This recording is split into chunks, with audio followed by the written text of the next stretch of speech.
The Book of Jubilees. Prologue.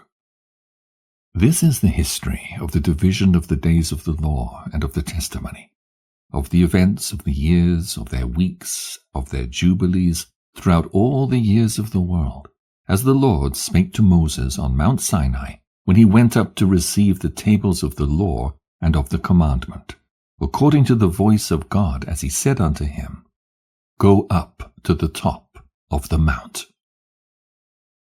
God's revelation to Moses on Mount Sinai.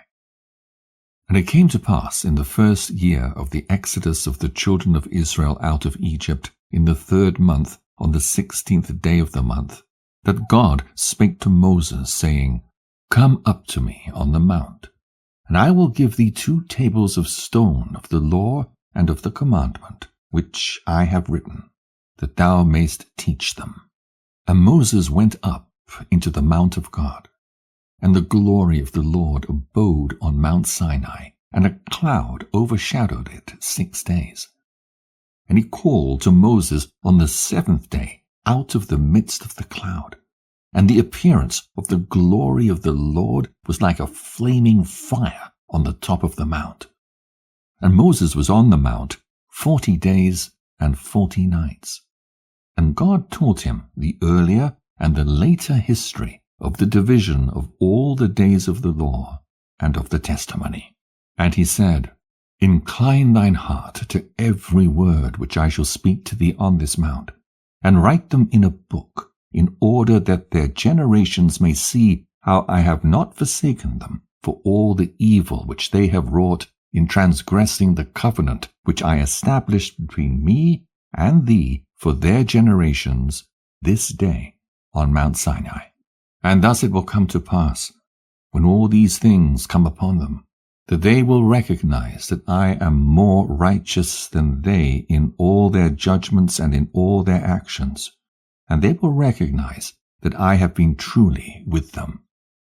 And do thou write for thyself all these words which I declare unto thee this day. For I know their rebellion and their stiff neck, before I bring them into the land of which I swear to their fathers, to Abraham and to Isaac and to Jacob, saying, Unto your seed will I give a land flowing with milk and honey. And they will eat and be satisfied, and they will turn to strange gods, to gods which cannot deliver them from aught of their tribulation. And this witness shall be heard for a witness against them. For they will forget all my commandments, even all that I command them. And they will walk after the Gentiles, and after their uncleanness, and after their shame, and will serve their gods. And these will prove unto them an offense, and a tribulation, and an affliction, and a snare. And many will perish, and they will be taken captive, and will fall into the hands of the enemy, because they have forsaken my ordinances and my commandments, and the festivals of my covenant, and my Sabbaths, and my holy place, which I have hallowed for myself in their midst, and my tabernacle, and my sanctuary, which I have hallowed for myself in the midst of the land, that I should set my name upon it, and that it should dwell there. And they will make to themselves high places, and groves, and graven images, and they will worship each his own graven image, so as to go astray. And they will sacrifice their children to demons, and to all the works of the error of their hearts. And I will send witnesses unto them, that I may witness against them, but they will not hear, and will slay the witnesses also. And they will persecute those who seek the law, and they will abrogate and change everything, so as to work evil before my eyes. And I shall hide my face from them, and I shall deliver them into the hand of the Gentiles for captivity, and for a prey, and for devouring. And I shall remove them from the midst of the land, and I will scatter them amongst the Gentiles. And they will forget all my law, and all my commandments, and all my judgments, and will go astray as to new moons, and Sabbaths, and festivals, and jubilees, and ordinances. And after this they will turn to me from amongst the Gentiles, with all their heart, and with all their soul, and with all their strength.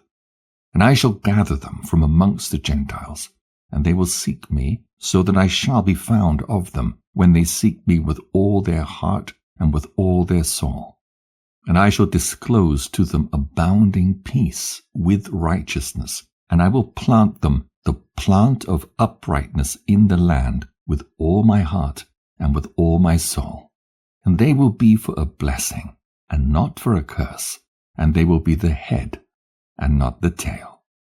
And I shall build my sanctuary in their midst, and I shall dwell with them, and I shall be their God, and they will be my people in truth and righteousness, and I shall not forsake them nor fail them, for I am the Lord their God.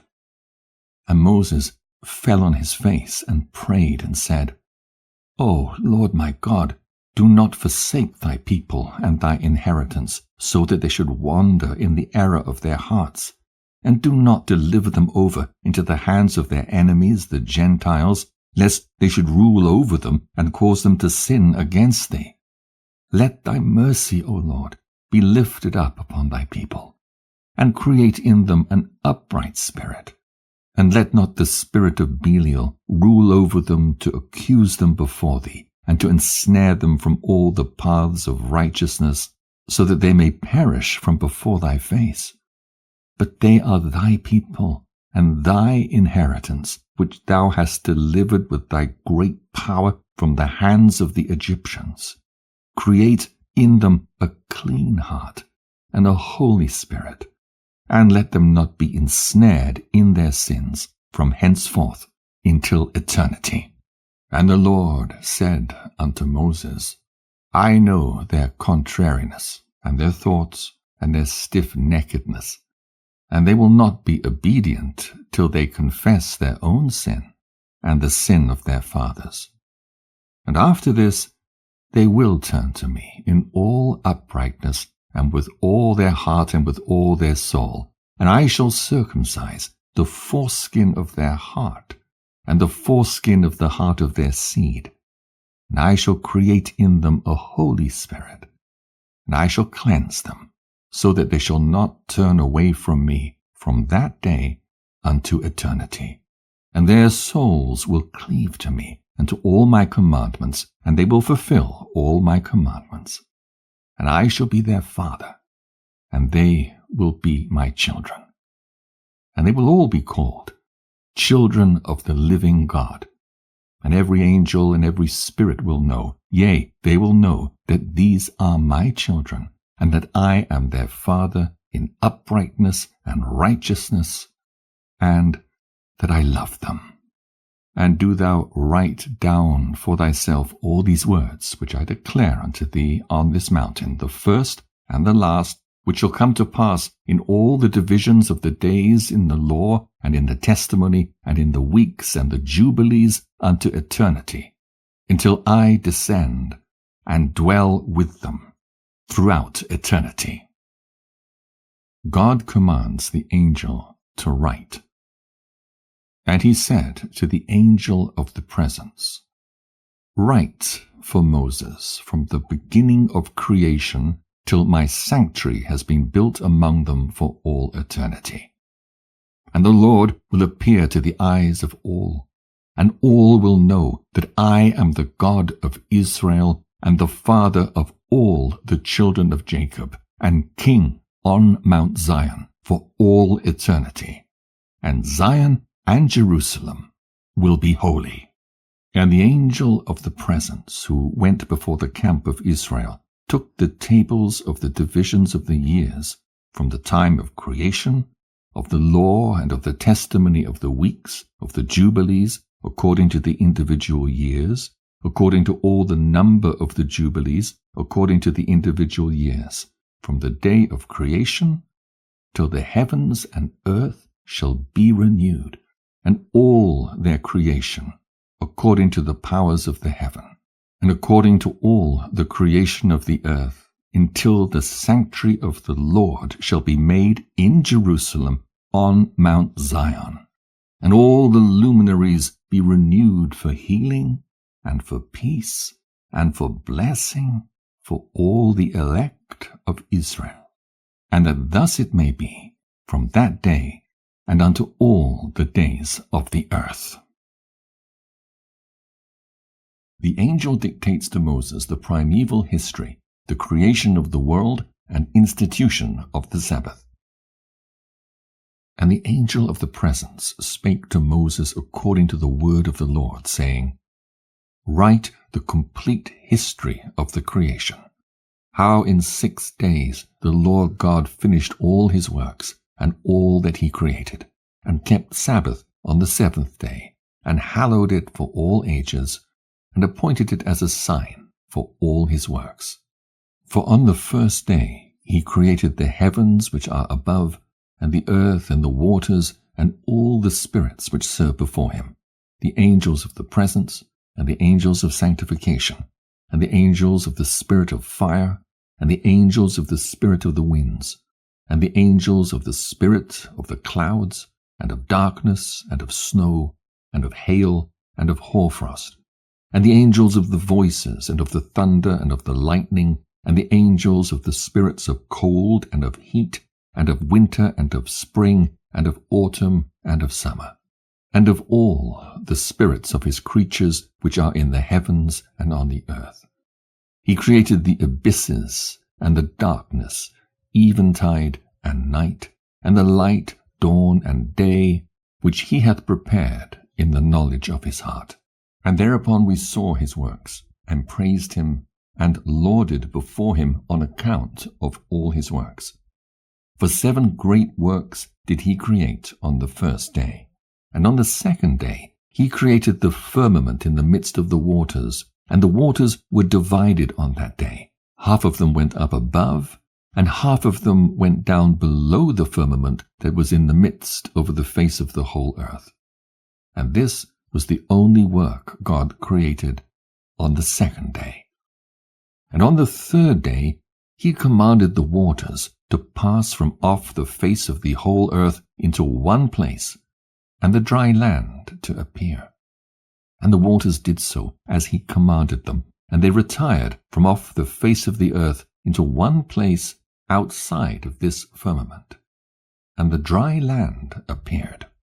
And on that day he created for them all the seas according to their separate gathering places, and all the rivers, and the gatherings of the waters in the mountains, and on all the earth, and all the lakes, and all the dew of the earth, and the seed which is sown, and all sprouting things, and fruit-bearing trees, and trees of the wood, and the garden of Eden in Eden, and all plants after their kind. These 4 great works God created on the 3rd day. And on the 4th day he created the sun, and the moon, and the stars, and set them in the firmament of the heaven, to give light upon all the earth, and to rule over the day and the night, and divide the light from the darkness. And God appointed the sun to be a great sign on the earth, for days, and for Sabbaths, and for months, and for feasts, and for years, and for Sabbaths of years, and for Jubilees, and for all seasons of the years. And it divided the light from the darkness, and for prosperity, that all things may prosper which shoot and grow on the earth. These 3 kinds he made on the 4th day. And on the 5th day he created great sea monsters in the depths of the waters, for these were the first things of flesh that were created by his hands, the fish, and everything that moves in the waters, and everything that flies, the birds, and all their kind. And the sun rose above them to prosper them, and above everything that was on the earth, everything that shoots out of the earth, and all fruit-bearing trees, and all flesh. These 3 kinds he created on the 5th day. And on the 6th day he created all the animals of the earth, and all cattle, and everything that moves on the earth. And after all this he created man. A man and a woman created he them, and gave him dominion over all that is upon the earth, and in the seas, and over everything that flies, and over beasts, and over cattle, and over everything that moves on the earth, and over the whole earth, and over all this he gave him dominion. And these 4 kinds he created on the 6th day. And there were altogether 22 kinds. And he finished all his work on the 6th day, all that is in the heavens and on the earth, and in the seas, and in the abysses, and in the light, and in the darkness, and in everything. And he gave us a great sign, the Sabbath day, that we should work 6 days, but keep Sabbath on the 7th day from all work. And all the angels of the presence, and all the angels of sanctification, these 2 great classes, he hath hidden us to keep the Sabbath with him in heaven and on earth. And he said unto us, Behold, I will separate unto myself a people from among all the peoples, and these will keep the Sabbath day. And I will sanctify them unto myself as my people, and will bless them. As I have sanctified the Sabbath day, and do sanctify it unto myself, even so shall I bless them. And they will be my people, and I shall be their God. And I have chosen the seed of Jacob from amongst all that I have seen, and I have written him down as my firstborn son, and have sanctified him unto myself for ever and ever. And I will teach them the Sabbath day, that they may keep Sabbath thereon from all work. And thus he created therein a sign in accordance with which they should keep the Sabbath with us on the 7th day, to eat and to drink, and to bless him who hath created all things, as he hath blessed and sanctified unto himself a peculiar people above all peoples, and that they should keep Sabbath together with us. And he caused his commands to ascend as a sweet savour acceptable before him all the days. There were 22 heads of mankind from Adam to Jacob, and 22 kinds of work which were made until the 7th day. This is blessed and holy, and the former also is blessed and holy, and this one serves with that one for sanctification and blessing.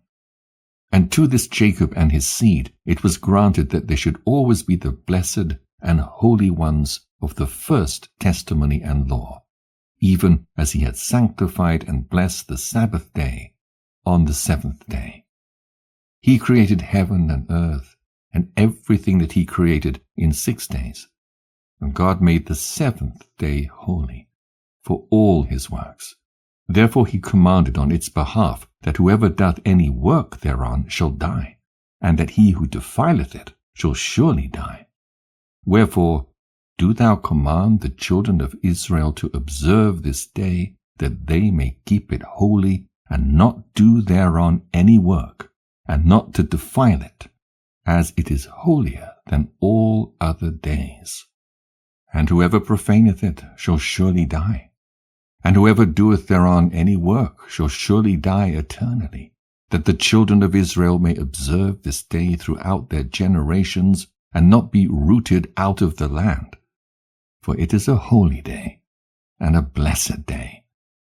And every one who observeth it and keepeth Sabbath thereon from all his work will be holy and blessed throughout all days, like unto us.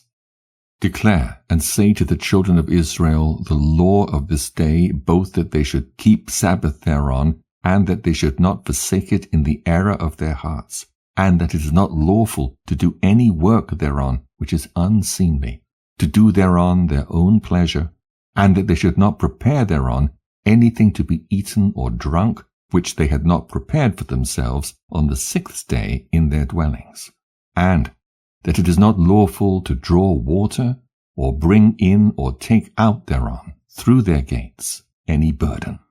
And they shall not bring in nor take out from house to house on that day. For that day is more holy and blessed than any Jubilee day of the Jubilees. On this we kept Sabbath in the heavens, before it was made known to any flesh to keep Sabbath thereon on the earth. And the Creator of all things blessed it. But he did not sanctify all peoples and nations to keep Sabbath thereon, but Israel alone. Them alone he permitted to eat and drink and to keep Sabbath thereon, on the earth.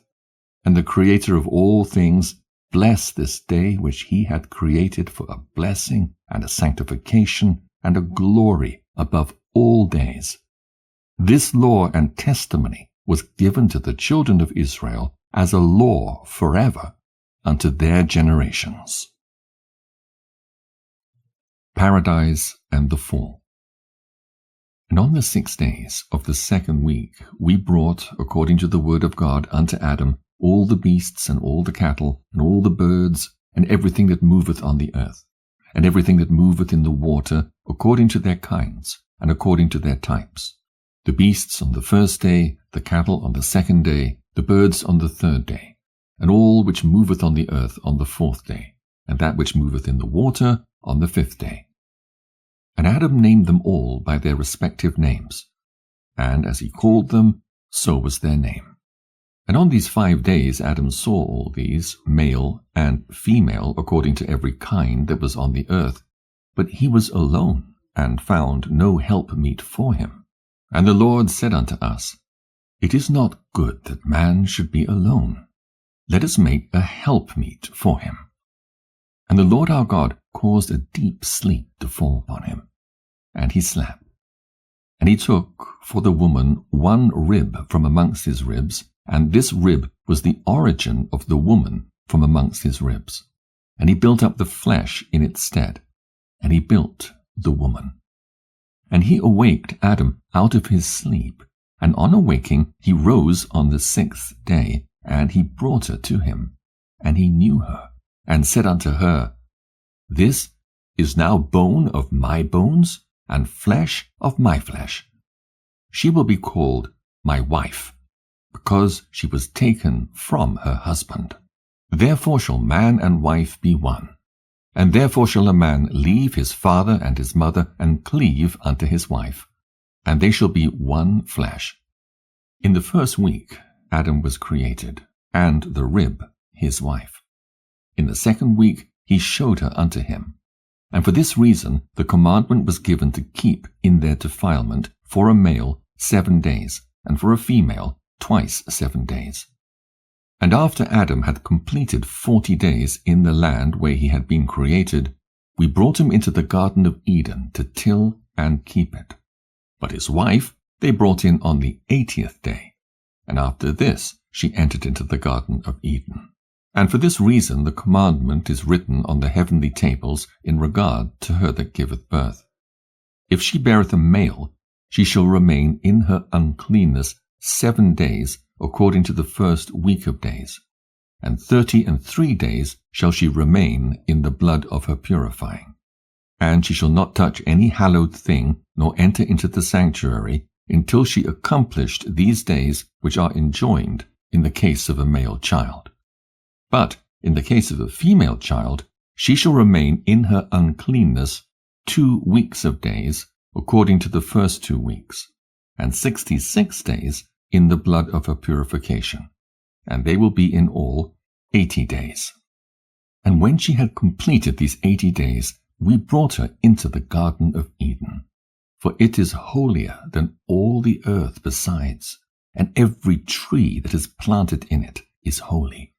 Therefore there was ordained regarding her who beareth a male or a female child the statute of those days, that she should touch no hallowed thing, nor enter into the sanctuary, until these days for the male or female child are accomplished. This is the law and testimony which was written down for Israel, in order that they should observe it all the days. And in the 1st week of the 1st Jubilee, Adam and his wife were in the garden for 7 years, tilling and keeping it. And we gave him work, and we instructed him to do everything that is suitable for tillage. And he tilled the garden, and was naked, and knew it not, and was not ashamed. And he protected the garden from the birds and beasts and cattle, and gathered its fruit, and ate, and put aside the residue for himself and for his wife, and put aside that which was being kept. And after the completion of the 7 years which he had completed there, 7 years exactly, and in the 2nd month, on the 17th day of the month, the serpent came and approached the woman. And the serpent said to the woman, Hath God commanded you, saying, Ye shall not eat of every tree of the garden? And she said to it, Of all the fruit of the trees of the garden God hath said unto us, Eat. But of the fruit of the tree which is in the midst of the garden God hath said unto us, Ye shall not eat thereof, neither shall ye touch it, lest ye die. And the serpent said unto the woman, Ye shall not surely die. For God doth know that on the day ye shall eat thereof, your eyes will be opened, and ye will be as gods, and ye will know good and evil. And the woman saw the tree, that it was agreeable and pleasant to the eye, and that its fruit was good for food. And she took thereof, and ate. And when she had first covered her shame with fig leaves, she gave thereof to Adam, and he ate. And his eyes were opened, and he saw that he was naked. And he took fig leaves, and sewed them together, and made an apron for himself, and covered his shame. And God cursed the serpent, and was wroth with it forever. And he was wroth with the woman, because she hearkened to the voice of the serpent, and did eat. And he said unto her, I shall greatly multiply thy sorrow and thy pains. In sorrow thou shalt bring forth children, and thy return shall be unto thy husband, and he will rule over thee. And to Adam also he said, Because thou hast hearkened unto the voice of thy wife, and hast eaten of the tree of which I commanded thee thou shouldst not eat thereof, cursed be the ground for thy sake. Thorns and thistles shall it bring forth to thee, and thou shalt eat thy bread in the sweat of thy face, till thou returnest to the earth from whence thou wast taken. For earth thou art, and unto earth shalt thou return. And he made for them coats of skin, and clothed them, and sent them forth from the garden of Eden. And on that day which Adam went forth from the garden, he offered as a sweet savour an offering, frankincense, galbanum, and stacte, and spices, in the morning, with the rising of the sun, from the day when he covered his shame. And on that day was closed the mouth of all beasts, and of cattle, and of birds, and of whatever walketh, or of whatever moveth, so that they could no longer speak. For they had all spoken one with another with one lip and with one tongue. And he sent out of the garden of Eden all flesh that was in the garden of Eden, and all flesh was scattered according to its kinds, and according to its types, unto the places which had been created for them. And to Adam alone did he give the wherewithal to cover his shame, of all the beasts and cattle. On this account it is prescribed on the heavenly tables, as touching all those who know the judgment of the law, that they should cover their shame, and should not uncover themselves, as the Gentiles uncover themselves. And on the new moon of the 4th month, Adam and his wife went forth from the garden of Eden, and they dwelt in the land of Elder, in the land of their creation. And Adam called the name of his wife Eve. And they had no son till the first Jubilee, and after this he knew her.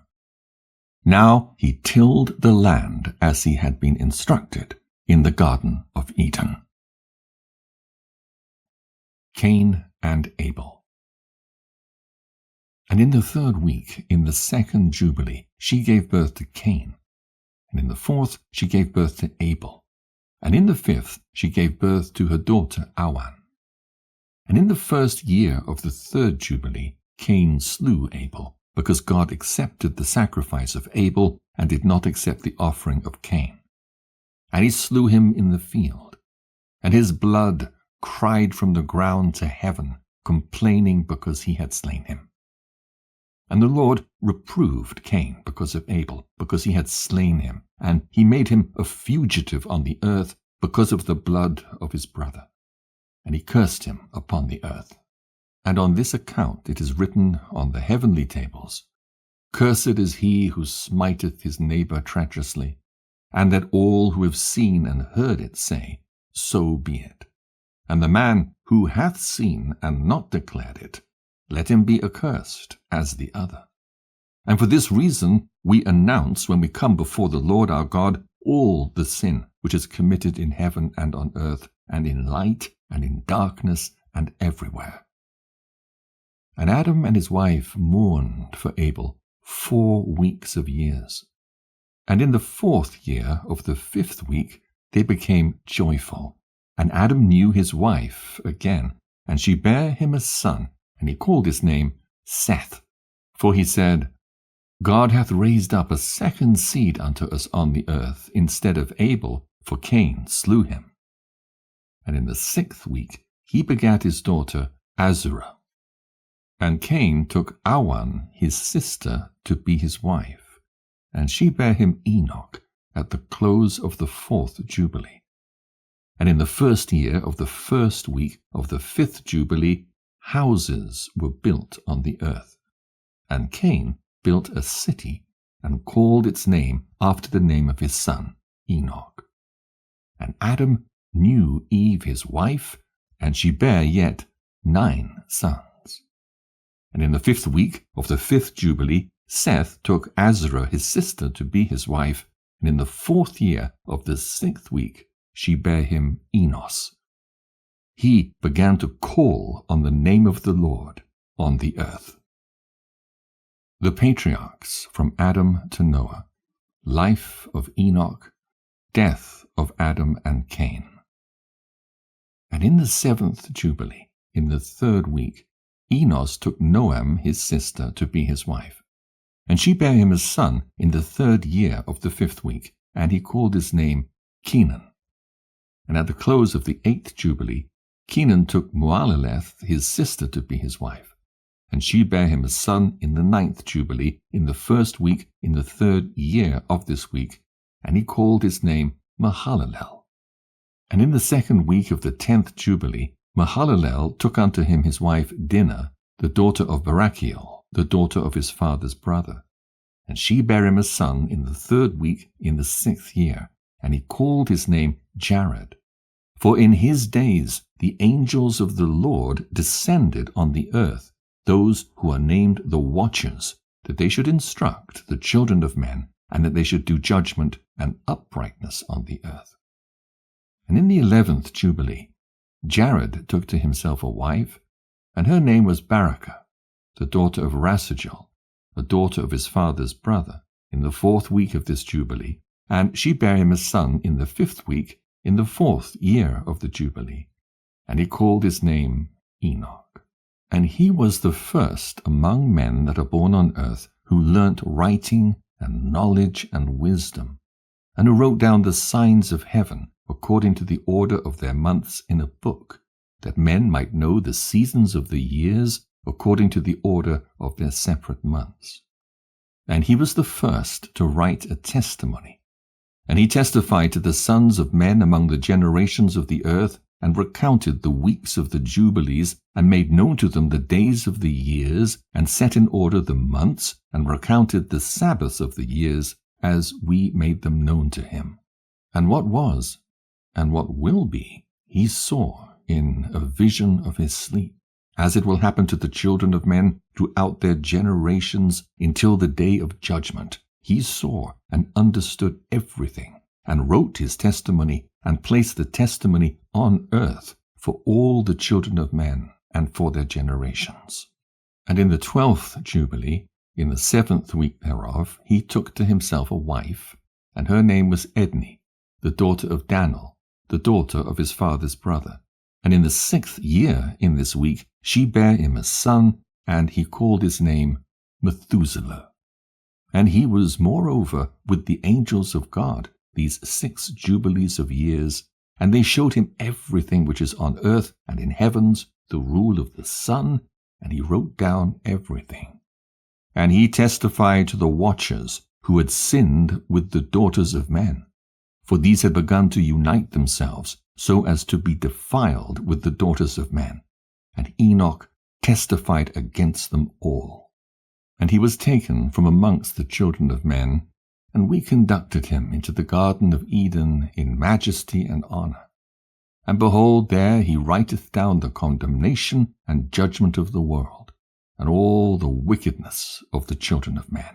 And on account of it, God brought the waters of the flood upon all the land of Eden. For there he was set as a sign, and that he should testify against all the children of men, that he should recount all the deeds of the generations until the day of condemnation. And he burnt the incense of the sanctuary, even sweet spices, acceptable before the Lord on the mount. For the Lord hath 4 places on the earth, the Garden of Eden, and the Mount of the East, and this mountain on which thou art this day, Mount Sinai, and Mount Zion, which will be sanctified in the new creation for a sanctification of the earth. Through it will the earth be sanctified from all its guilt and its uncleanness throughout the generations of the world. And in the 14th Jubilee, Methuselah took unto himself a wife, Edna, the daughter of Azriel, the daughter of his father's brother, in the 3rd week, in the 1st year of this week. And he begat a son, and called his name Lamech. And in the 15th Jubilee, in the 3rd week, Lamech took to himself a wife, and her name was Betanos, the daughter of Barachiel, the daughter of his father's brother. And in this week she bare him a son, and he called his name Noah, saying, This one will comfort me for my trouble and all my work, and for the ground which the Lord hath cursed. And at the close of the 19th Jubilee, in the 7th week, in the 6th year thereof, Adam died, and all his sons buried him in the land of his creation, and he was the first to be buried in the earth. And he lacked 70 years of 1,000 years. For 1,000 years are as one day in the testimony of the heavens, and therefore was it written concerning the tree of knowledge, On the day that ye eat thereof ye will die. For this reason he did not complete the years of this day, for he died during it. At the close of this Jubilee, Cain was killed after him in the same year. For his house fell upon him, and he died in the midst of his house, and he was killed by its stones, for with a stone he had killed Abel, and by a stone was he killed in righteous judgment. For this reason it was ordained on the heavenly tables, With the instrument with which a man killeth his neighbor, with the same shall he be killed. After the manner that he wounded him, in like manner shall they deal with him. And in the 25th Jubilee, Noah took to himself a wife, and her name was Emzerah, the daughter of Rachiel, the daughter of his father's brother, in the 1st year, in the 5th week. And in the 3rd year thereof she bare him Shem. In the 5th year thereof she bare him Ham. And in the 1st year, in the 6th week, she bare him Japheth. The fall of the angels and their punishment. The deluge foretold. And it came to pass, when the children of men began to multiply on the face of the earth, and daughters were born unto them, that the angels of God saw them on a certain year of this Jubilee, that they were beautiful to look upon. And they took themselves wives of all whom they chose, and they bare unto them sons, and they were giants. And lawlessness increased on the earth, and all flesh corrupted its way, alike men and cattle and beasts and birds, and everything that walketh on the earth. All of them corrupted their ways and their orders, and they began to devour each other. And lawlessness increased on the earth, and every imagination of the thoughts of all men was thus evil continually. And God looked upon the earth, and behold, it was corrupt, and all flesh had corrupted its orders, and all that were upon the earth had wrought all manner of evil before his eyes. And he said, I shall destroy man and all flesh upon the face of the earth which I have created, But Noah found grace before the eyes of the Lord. And against the angels whom he had sent upon the earth he was exceedingly wroth. And he gave commandment to root them out of all their dominion. And he bade us to bind them in the depths of the earth. And behold, they are bound in the midst of them, and are kept separate. And against their sons went forth a command from before his face, that they should be smitten with the sword, and be removed from under heaven. And he said, Thy spirit will not always abide on man, for they also are flesh, and their days shall be 120 years. And he sent his sword into their midst, that each should slay his neighbor. And they began to slay each other, till they all fell by the sword, and were destroyed from the earth. And their fathers were witnesses of their destruction. And after this they were bound in the depths of the earth forever, until the day of the great condemnation, when judgment is executed on all those who have corrupted their ways and their works before the Lord. And he destroyed all from their places, and there was not left one of them whom he judged not according to all their wickedness. And he made for all his works a new and righteous nature, so that they should not sin in their whole nature forever, but should be all righteous, each in his kind, alway. And the judgment of all is ordained and written on the heavenly tables in righteousness, even the judgment of all who depart from the path which was ordained for them to walk in. And if they walk not therein, judgment is written down for every creature, and for every kind. And there is nothing in heaven, or on earth, or in light, or in darkness, or in Sheol, or in the depth, or in the places of darkness, which is not judged. And all their judgments are ordained, and written, and engraved. In regard to all he will judge, the great according to his greatness, and the small according to his smallness, and each according to his way. And he is not one who will regard the person of any, nor is he one who will receive gifts, if he saith that he will execute judgment on each. If one gave everything that is on the earth, he will not regard the gifts or the person of any, nor accept anything at his hands, for he is a righteous judge. And of the children of Israel it hath been written and ordained, if they turn to him in righteousness, he will forgive all their transgressions, and pardon all their sins. It is written and ordained, that he will show mercy to all who turn from all their guilt once each year. And as for all those who corrupted their ways and their thoughts before the flood, no man's person was accepted, save that of Noah alone.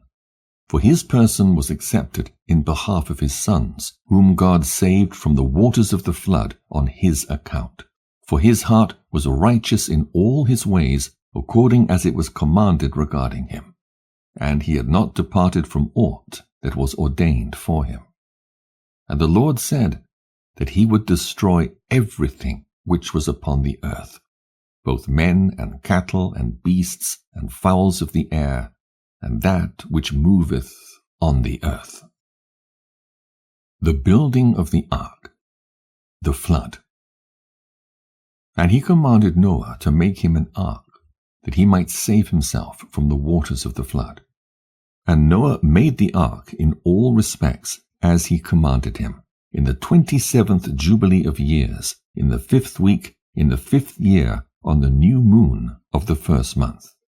And he entered in the 6th year thereof, in the 2nd month, on the new moon of the 2nd month, till the 16th.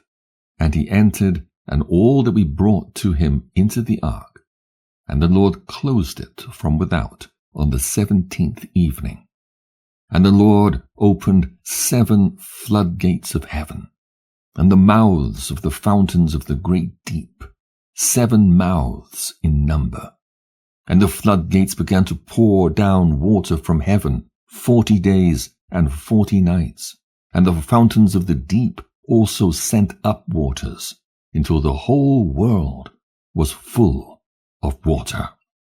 And the waters increased upon the earth 15 cubits did the waters rise above all the high mountains, and the ark was lift up above the earth, and it moved upon the face of the waters.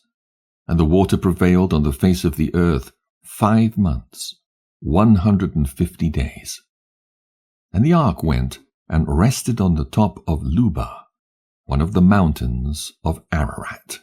And on the new moon in the 4th month, the fountains of the great deep were closed, and the floodgates of heaven were restrained. And on the new moon of the 7th month, all the mouths of the abysses of the earth were opened, and the water began to descend into the deep below. And on the new moon of the 10th month, the tops of the mountains were seen. And on the new moon of the 1st month, earth became visible. And the waters disappeared from above the earth in the 5th week, in the 7th year thereof. And on the 17th day, in the 2nd month, the earth was dry. And on the 27th thereof, he opened the ark, and sent forth from it beasts and cattle and birds, and every moving thing. Noah's sacrifice, God's covenant with him, instructions to Moses about eating of blood, the feast of weeks, etc., and division of the year. And on the new moon of the 3rd month he went forth from the ark, and built an altar on that mountain. And he made atonement for the earth, and took a kid, and made atonement by its blood for all the guilt of the earth. For everything that had been on it had been destroyed, save those that were in the ark with Noah. And he placed the fat thereof on the altar. And he took an ox and a goat and a sheep and kids and salt and a turtle dove and the young of a dove, and placed a burnt sacrifice on the altar, and poured thereon an offering mingled with oil and sprinkled with wine, and strewed frankincense over everything, and caused a goodly savour to arise, acceptable before the Lord. And the Lord smelt the goodly savour. And he made a covenant with him that there should not be any more a flood to destroy the earth, that all the days of the earth, seed time and harvest, should never cease.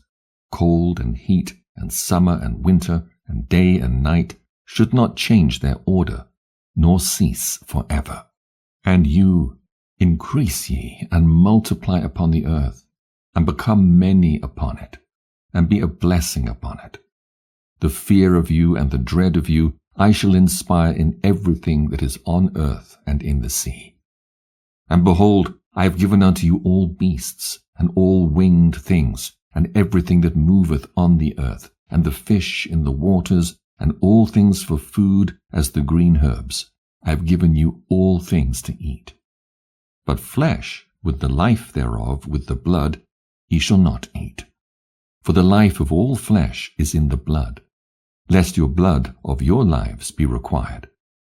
At the hand of every man, at the hand of every beast, shall I require the blood of man. Whoso sheddeth man's blood by man, shall his blood be shed. For in the image of God made he man.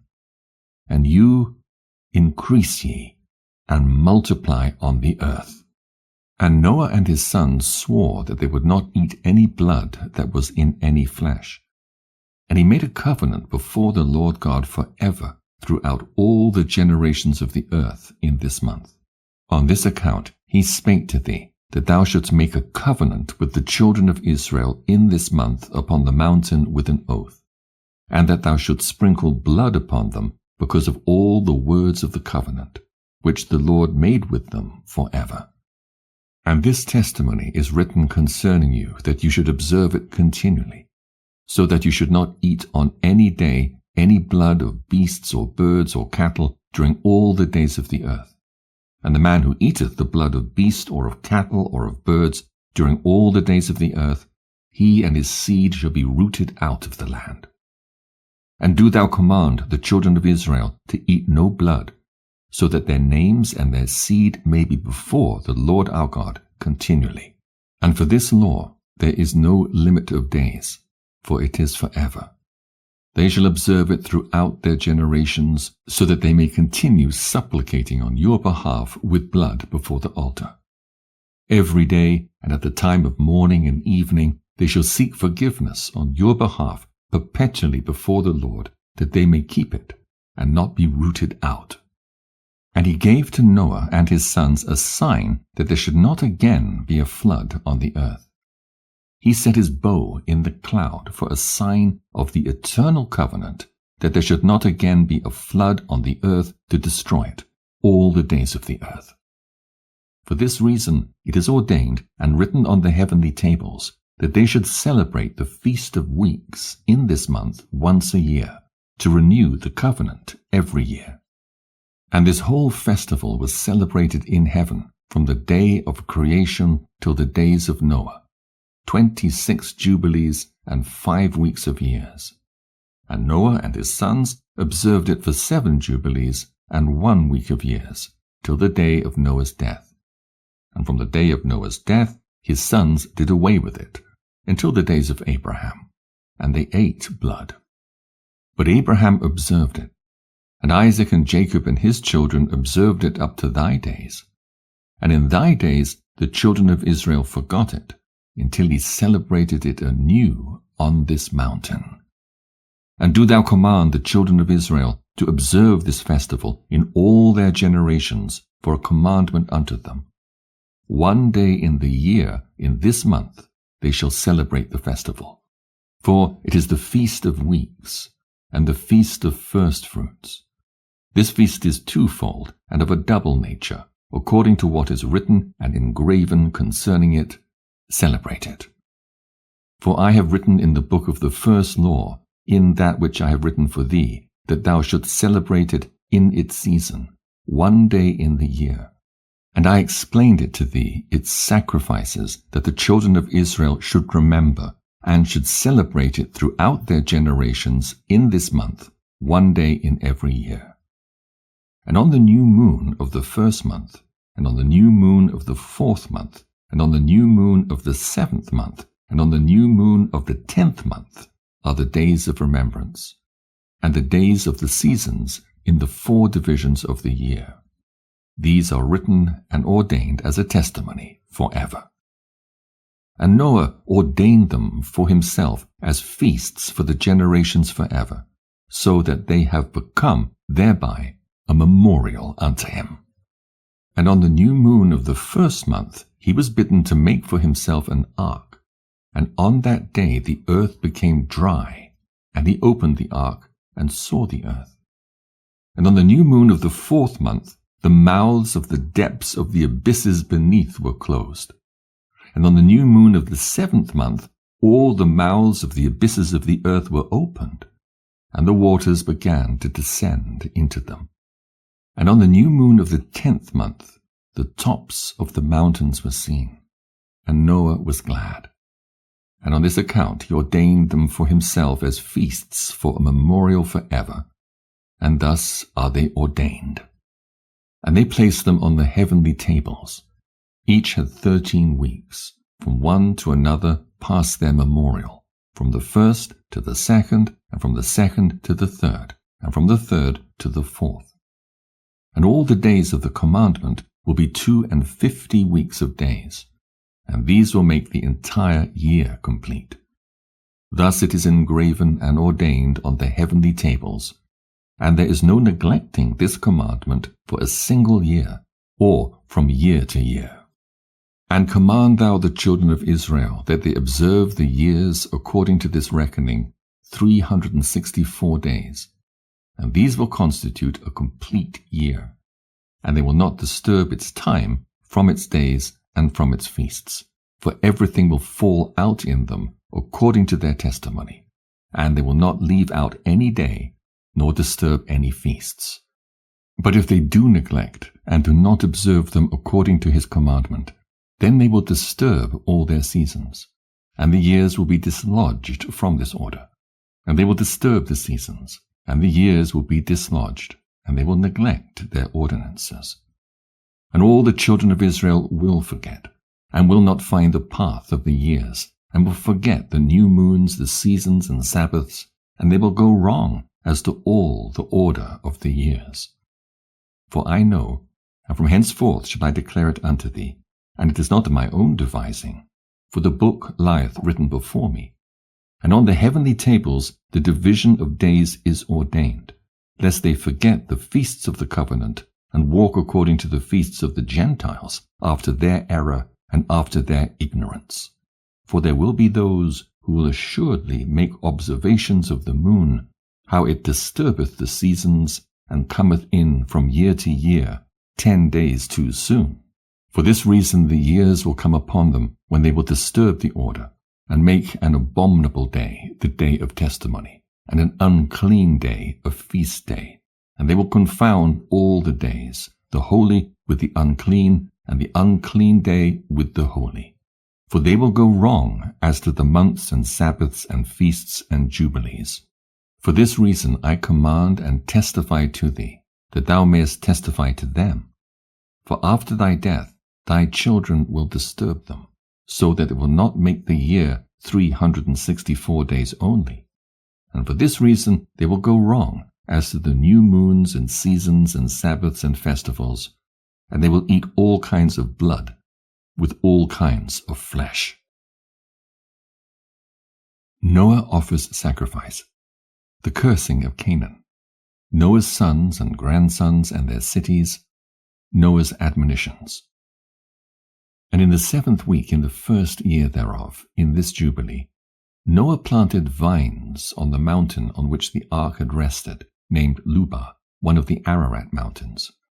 And they produced fruit in the 4th year, and he guarded their fruit, and gathered it in this year, in the 7th month. And he made wine therefrom, and put it into a vessel, and kept it until the 5th year, until the 1st day, on the new moon of the 1st month. And he celebrated with joy the day of this feast. And he made a burnt sacrifice unto the Lord, 1 young ox, and 1 ram, and 7 sheep, each a year old, and a kid of the goats, that he might make atonement thereby for himself and his sons. And he prepared the kid first, and placed some of its blood on the flesh that was on the altar which he had made. And all the fat he laid on the altar where he made the burnt sacrifice, and the ox and the ram and the sheep, and he laid all their flesh upon the altar. And he placed all their offerings mingled with oil upon it. And afterwards he sprinkled wine on the fire, which he had previously made, on the altar. And he placed incense on the altar, and caused a sweet savour to ascend, acceptable before the Lord his God. And he rejoiced and drank of this wine, he and his children with joy. And it was evening, and he went into his tent, and being drunken he lay down and slept, and was uncovered in his tent as he slept. And Ham saw Noah his father naked, and went forth and told his 2 brethren without. And Shem took his garment, and arose, he and Japheth, and they placed the garment on their shoulders, and went backward, and covered the shame of their father, and their faces were backward. And Noah awoke from his sleep, and knew all that his youngest son had done unto him. And he cursed his son, and said, Cursed be Canaan, an enslaved servant shall he be unto his brethren. And he blessed Shem, and said, Blessed be the Lord God of Shem, and Canaan shall be his servant. God shall enlarge Japheth, and God shall dwell in the dwelling of Shem, and Canaan shall be his servant.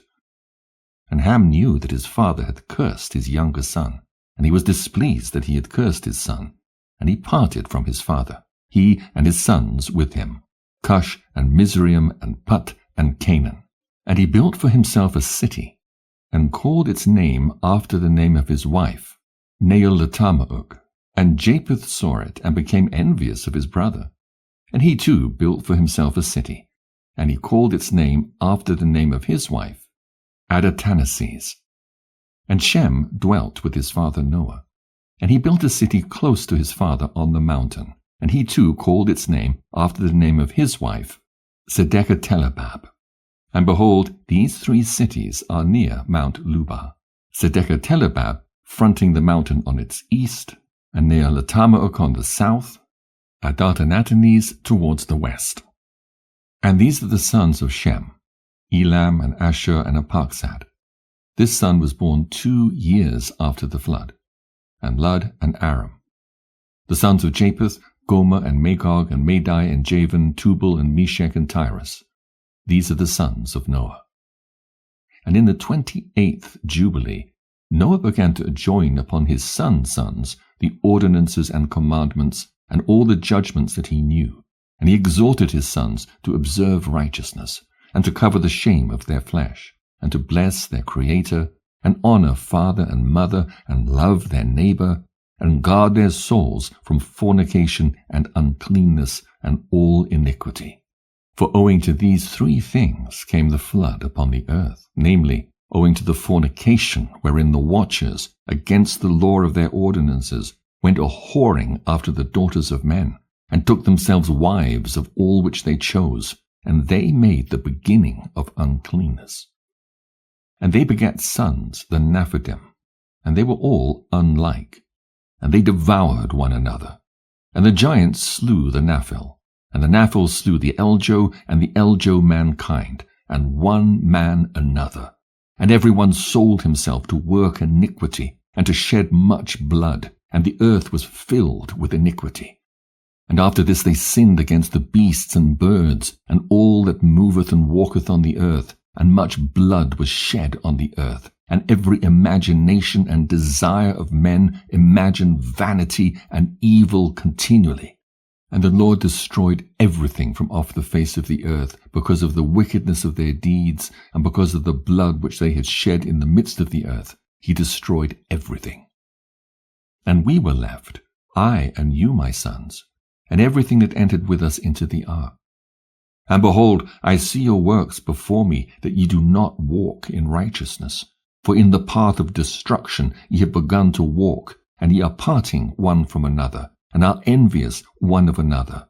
And so it cometh that ye are not in harmony, my sons, each with his brother. For I see, and behold, the demons have begun their seductions against you and against your children, and now I fear on your behalf, that after my death ye will shed the blood of men upon the earth, and that ye too will be destroyed from the face of the earth. For whoso sheddeth man's blood, and whoso eateth the blood of any flesh, will all be destroyed from the earth. And there will not be left any man that eateth blood, or that sheddeth the blood of man on the earth, nor will there be left to him any seed or descendants living under heaven. For into Sheol will they go, and into the place of condemnation will they descend, and into the darkness of the deep will they all be removed by a violent death. There shall no blood be seen upon you of all the blood there shall be all the days in which ye have killed any beasts or cattle, or whatever flieth upon the earth. And work ye a good work to your souls, by covering that which hath been shed on the face of the earth. And ye shall not be like him who eateth with blood, but guard yourselves that none may eat blood before you. Cover the blood, for thus have I been commanded to testify to you and your children together with all flesh. And suffer not the soul to be eaten with the flesh, that your blood, which is your life, may not be required at the hand of any flesh that sheddeth it on the earth. For the earth will not be clean from the blood which hath been shed upon it. For only through the blood of him that shed it will the earth be purified throughout all its generations. And now, my children, hearken.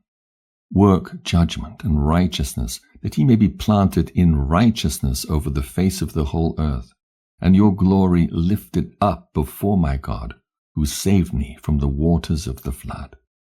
And behold, ye will go and build for yourselves cities, and plant in them all the plants that are upon the earth, and moreover all fruit-bearing trees. For 3 years the fruit of everything that is eaten will not be gathered, and in the 4th year its fruit will be accounted holy, and they will offer the firstfruits, acceptable before the Most High God, who created heaven and earth and all things. Let them offer in abundance the first of the wine and oil as firstfruits on the altar of the Lord, who receiveth it. And what is left, let the servants of the house of the Lord eat before the altar which receiveth it. And in the 5th year make ye the release, so that ye release it in righteousness and uprightness, and ye shall be righteous, and all that you plant will prosper. For thus did Enoch, the father of your father, command Methuselah his son, and Methuselah his son Lamech. And Lamech commanded me all the things which his father commanded him. And I also will give you commandment, my sons, as Enoch commanded his son in the first Jubilees, whilst still living, the 7th in his generation, he commanded and testified to his son and to his sons' sons, until the day of his death. Genealogy of the descendants of Shem. Noah and his sons divide the earth. In the 29th Jubilee, in the 1st week, in the beginning thereof, Arpachshad took to himself a wife, and her name was Razuajah, the daughter of Susan, the daughter of Elam. And she bare him a son in the 3rd year in this week, and he called his name Cainan. And the son grew, and his father taught him writing, and he went to seek for himself a place where he might seize for himself a city. And he found a writing which former generations had carved on the rock, and he read what was thereon, and he transcribed it, and sinned owing to it.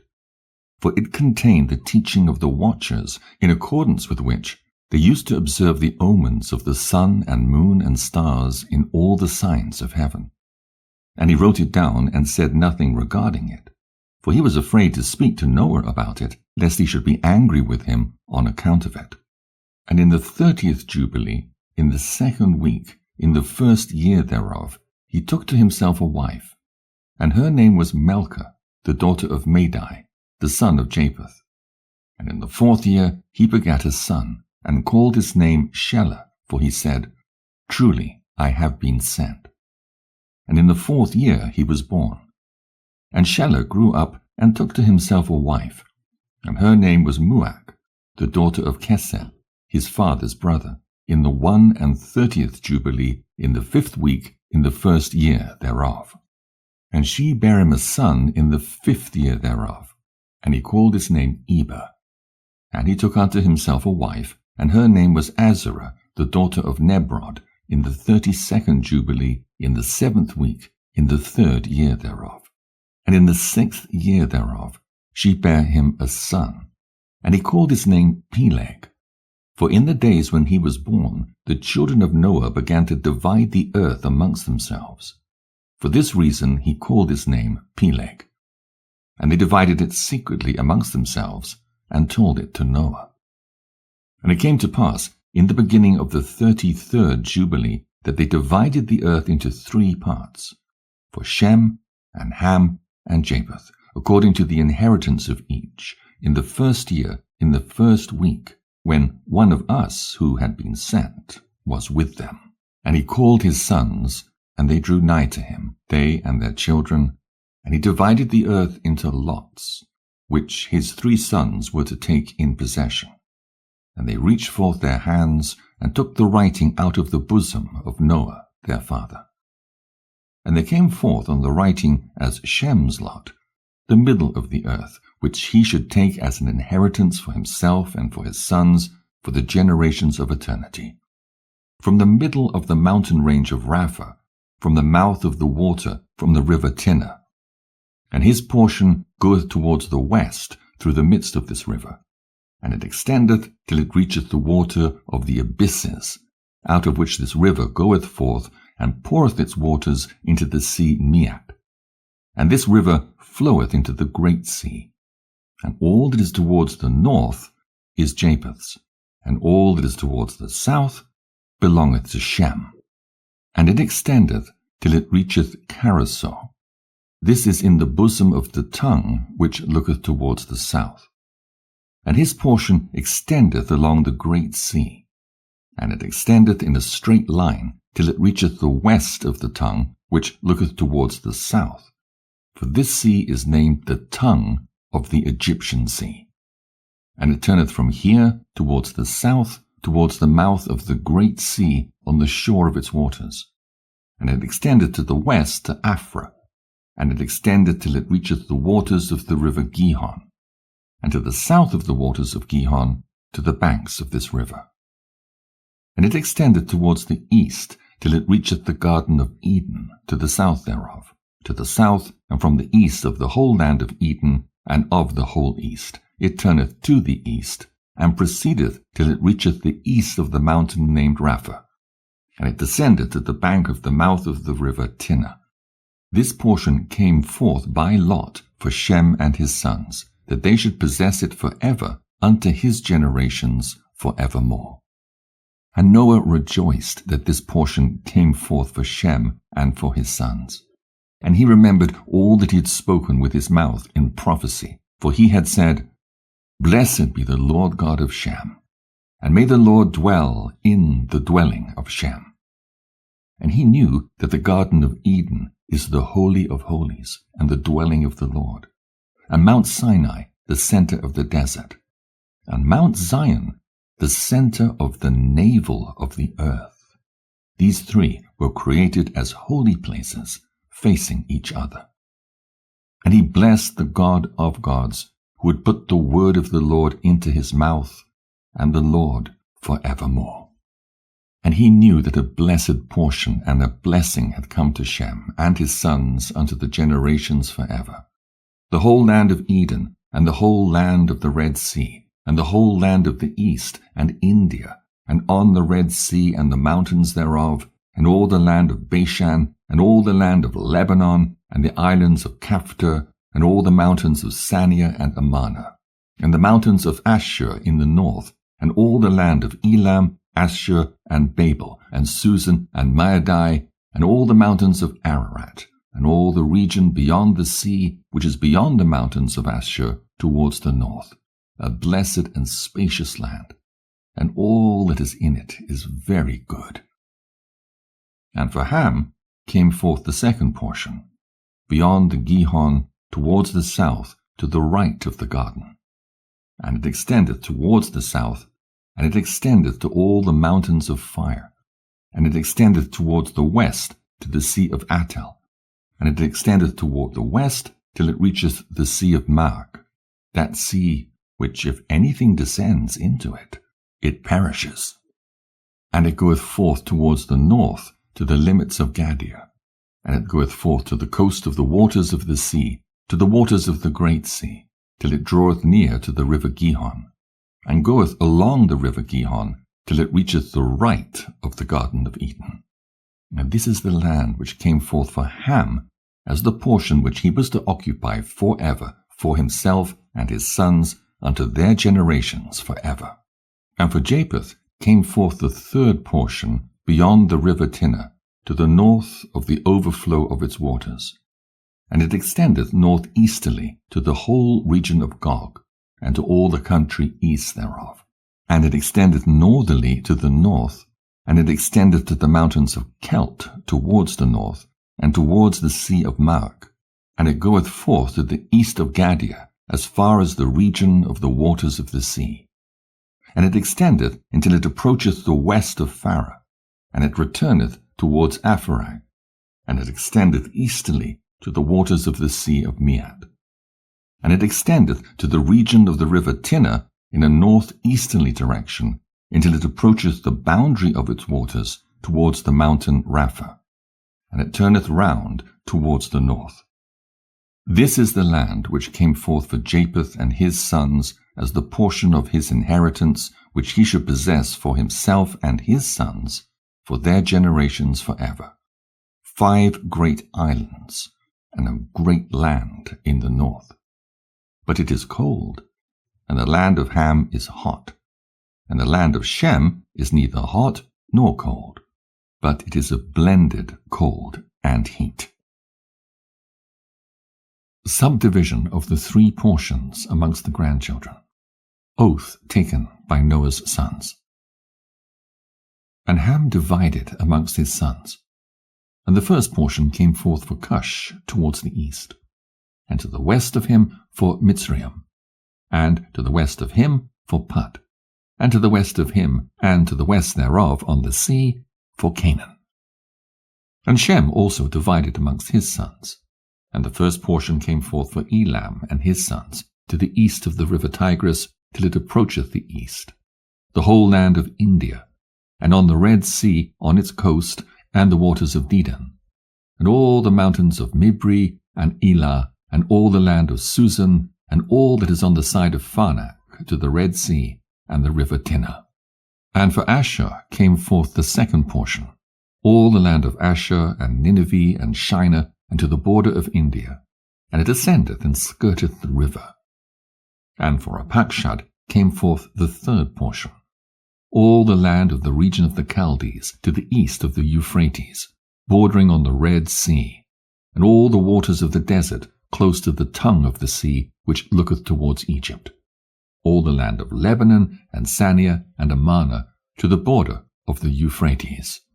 And for Aram there came forth the fourth portion, all the land of Mesopotamia, between the Tigris and the Euphrates, to the north of the Chaldees, to the border of the mountains of Asher, and the land of Arara. And there came forth for Lud the fifth portion, the mountains of Asher, and all appertaining to them, till it reacheth the great sea, and till it reacheth the east of Asher his brother. And Japheth also divided the land of his inheritance amongst his sons. And the first portion came forth for Gomer, to the east from the north side to the river Tinnah.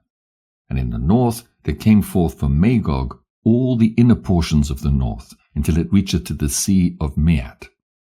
And for Madai came forth as his portion, that he should possess from the west of his two brothers to the islands, and to the coasts of the islands. And for Javan came forth the fourth portion, every island, and the islands which are towards the border of Lud. And for Tubal there came forth the fifth portion in the midst of the tongue, which approacheth towards the border of the portion of Lud, to the second tongue, to the region beyond the second tongue, unto the third tongue. And for Meshech came forth the sixth portion, all the region beyond the third tongue, till it approacheth the east of Gadir. And thus the sons of Noah divided unto their sons in the presence of Noah their father, and he bound them all by an oath, imprecating a curse on every one that sought to seize the portion which had not fallen to him by his lot. And they all said, So be it, for themselves and their sons forever throughout their generations, till the day of judgment, on which the Lord God shall judge them with a sword and with fire, for all the unclean wickedness of their errors, wherewith they have filled the earth with transgression and uncleanness and fornication and sin. Noah's sons led astray by evil spirits. Noah's prayer. Mastema. Death of Noah. And in the third week of this Jubilee, the unclean demons began to lead astray the children of the sons of Noah, and to make to err and destroy them. And the sons of Noah came to Noah their father, and they told him concerning the demons which were leading astray and binding and slaying his sons' sons. And he prayed before the Lord his God, and said, God of the spirits of all flesh, who has shown mercy unto me, and has saved me and my sons from the waters of the flood, and has not caused me to perish as thou didst the sons of perdition. For thy grace hath been great towards me, and great hath been thy mercy to my soul. Let thy grace be lift up upon my sons, and let not wicked spirits rule over them, lest they should destroy them from the earth. But do thou bless me and my sons, that we may increase and multiply and replenish the earth. And thou knowest how thy watchers, the fathers of these spirits, acted in my day. And as for these spirits which are living, imprison them and hold them fast in the place of condemnation, and let them not bring destruction on the sons of thy servant my God. For these are malignant and created in order to destroy. And let them not rule over the spirits of the living, for thou alone can exercise dominion over them. And let them not have power over the sons of the righteous from henceforth and forevermore. And the Lord our God bade us to bind all And the chief of the spirits, Mastema, came and said, Lord Creator, let some of them remain before me, and let them hearken to my voice, and do all that I shall say unto them. For if some of them are not left to me, I shall not be able to execute the power of my will on the sons of men.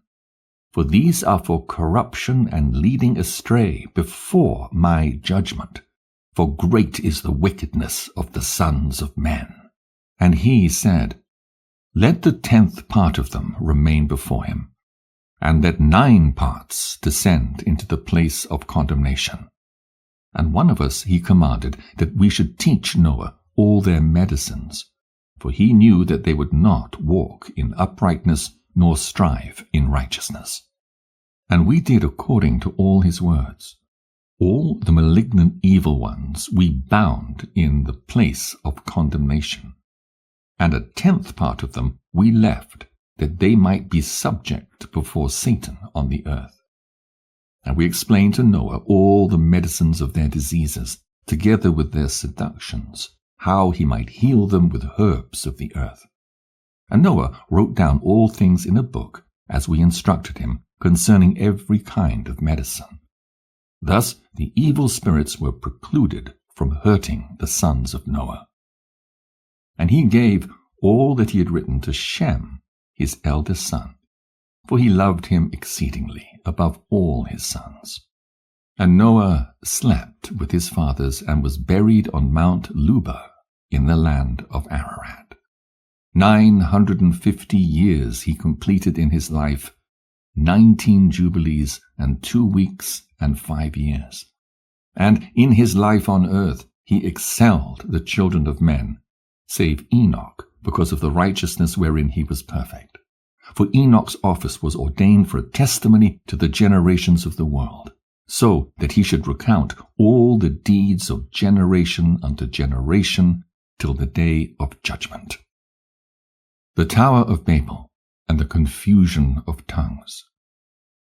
And in the 33rd Jubilee, in the 1st year, in the 2nd week, Peleg took to himself a wife, whose name was Lomna, the daughter of Sinear.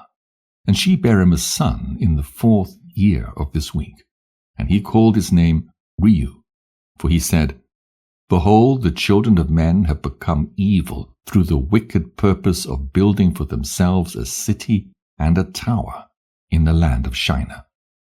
For they departed from the land of Ararat eastward to Shinar. For in his days they built the city and the tower, saying, Go to, let us ascend thereby into heaven. And they began to build. And in the 4th week they made brick with fire, and the bricks served them for stone, and the clay with which they cemented them together was asphalt, which cometh out of the sea, and out of the fountains of water in the land of Shinar. And they built it. 43 years were they building it. Its breadth was 203 bricks, and the height of a brick was the third of one, and its height amounted to 5,433 cubits and 2 palms, and the extent of one wall was 13 states, and of the other 30 states. And the Lord our God said unto us, Behold, they are one people, and this they begin to do, and now nothing will be withholden from them. Go to, let us go down and confound their language, that they may not understand one another's speech, and that they may be dispersed into cities and nations, and one purpose will no longer abide with them till the day of judgment. And the Lord descended, and we descended with him to see the city and the tower which the children of men had built. And he confounded their language, and they no longer understood one another's speech. And they ceased then to build the city and the tower. For this reason the whole land of Shinar is called Babel, because the Lord did there confound all the language of the children of men, and from thence they were dispersed into their cities, each according to his language and his nation. And the Lord sent a mighty wind against the tower, and overthrew it upon the earth. And behold, it was between Ashur and Babylon in the land of Shinar, and they called its name overthrow. In the 4th week, in the 1st year of the beginning thereof, in the 34th Jubilee, were they dispersed from the land of Shinar. The children of Noah enter their districts. Canaan seizes Palestine wrongfully. Madai receives Media. And Ham and his sons went into the land which he was to occupy, which he acquired as his portion in the land of the north. And Canaan saw the land of Lebanon to the river of Egypt, that it was very good. And he went not into the land of his inheritance to the west, that is to the sea, and he dwelt in the land of Lebanon, eastward and westward from the border of Jordan, and from the border of the sea.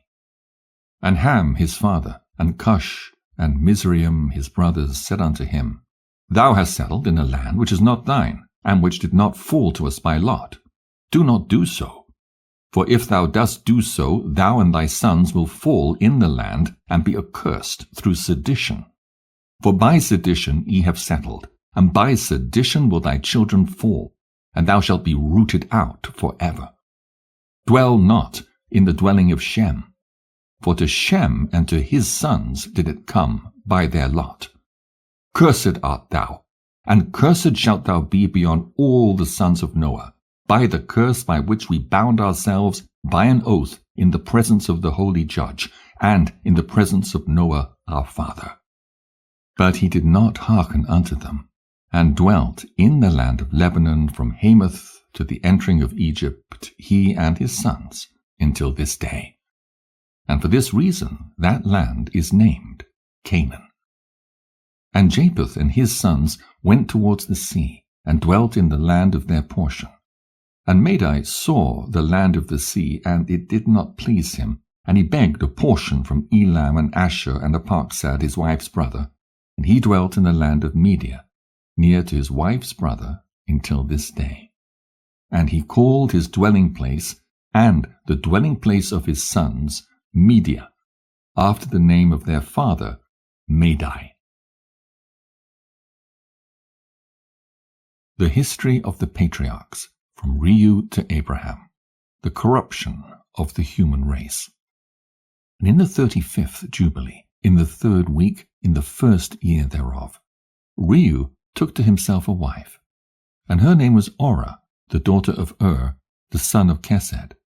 And she bare him a son, and he called his name Serah, in the 7th year of this week, in this Jubilee. And the sons of Noah began to war on each other, to take captive and to slay each other, and to shed the blood of men on the earth, and to eat blood, and to build strong cities, the walls and towers. And individuals began to exalt themselves above the nation, and to found the beginnings of kingdoms, and to go to war, people against people, and nation against nation, and city against city. And all began to do evil, and to acquire arms, and to teach their sons war. And they began to capture cities, and to sell male and female slaves.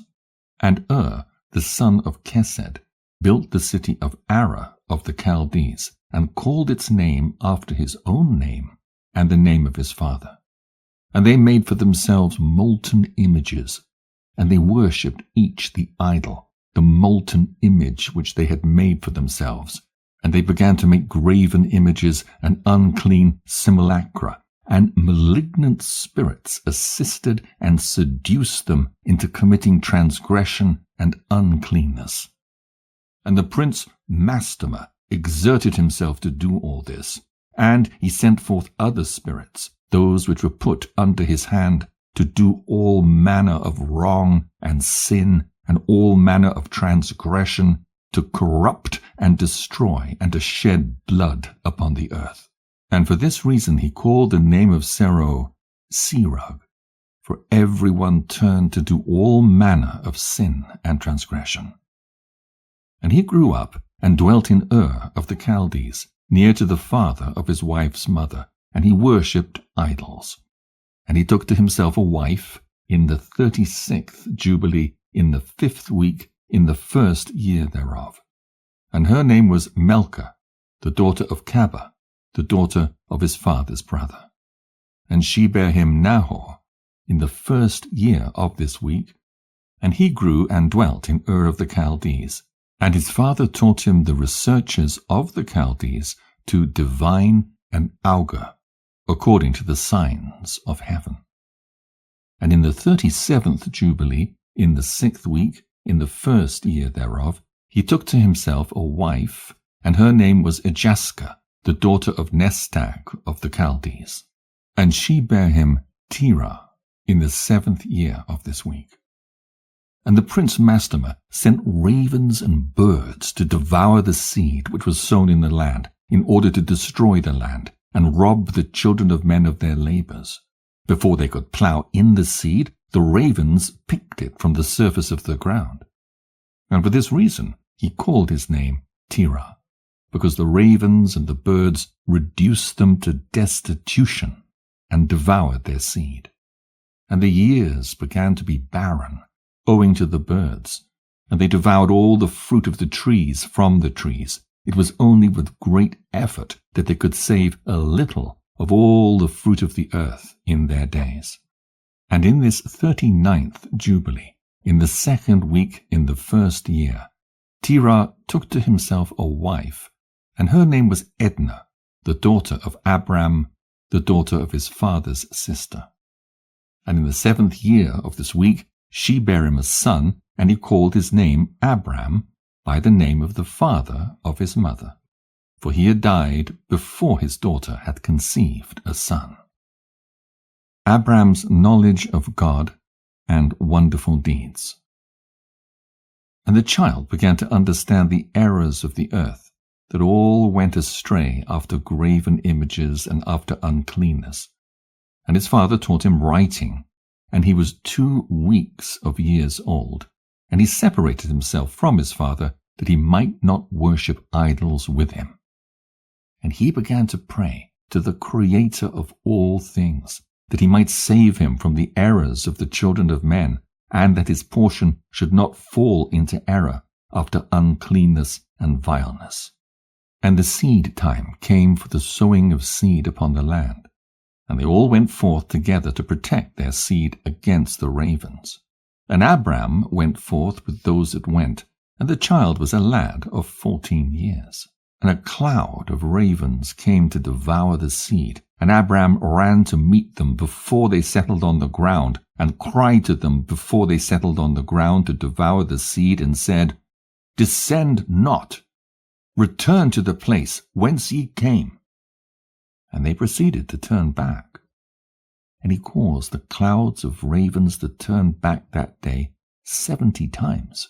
And of all the ravens throughout all the land where Abram was, there settled there not so much as one. And all who were with him throughout all the land saw him cry out, and all the ravens turned back. And his name became great in all the land of the Chaldees. And they came to him this year all that wished to sow. And he went with them until the time of sowing ceased, and they sowed their land, and that year they brought enough grain home, and ate, and were satisfied. And in the 1st year of the 5th week, Abram taught those who made implements for oxen, the artificers in wood, and they made a vessel above the ground, facing the frame of the plough, in order to put the seed thereon. And the seed fell down therefrom upon the share of the plough, and was hidden in the earth, and they no longer feared the ravens. And after this manner they made vessels above the ground on all the frames of the ploughs, and they sowed and tilled all the land according as Abram commanded them. And they no longer feared the birds. Abram seeks to convert Terah from idolatry. The family of Terah. Abram burns the idols. Death of Haran. And it came to pass in the 6th week, in the 7th year thereof, that Abram said to Terah his father, saying, Father. And he said, Behold, here am I, my son. And he said, What help and profit have we from those idols which thou dost worship? and before which thou dost bow thyself. For there is no spirit in them, for they are dumb forms, and a misleading of the heart. Worship them not. Worship the God of heaven, who causeth the rain and the dew to descend on the earth, and doeth everything upon the earth, and hath created everything by his word, and all life is from before his face. Why do ye worship things that have no spirit in them? Or they are the work of men's hands, and on your shoulders do ye bear them, and ye have no help from them. But they are a great cause of shame to those who make them, and a misleading of the heart to those who worship them. Worship them not. And his father said unto him, I also know it, my son. But what shall I do with a people who've made me to serve before them? And if I tell them the truth, they will slay me. For their soul cleaveth to them to worship them and honor them. Keep silent, my son, lest they slay thee. And these words he spoke to his 2 brothers, and they were angry with him, and he kept silent. And in the 40th Jubilee, in the 2nd week, in the 7th year thereof, Abram took to himself a wife, and her name was Sarai, the daughter of his father, and she became his wife.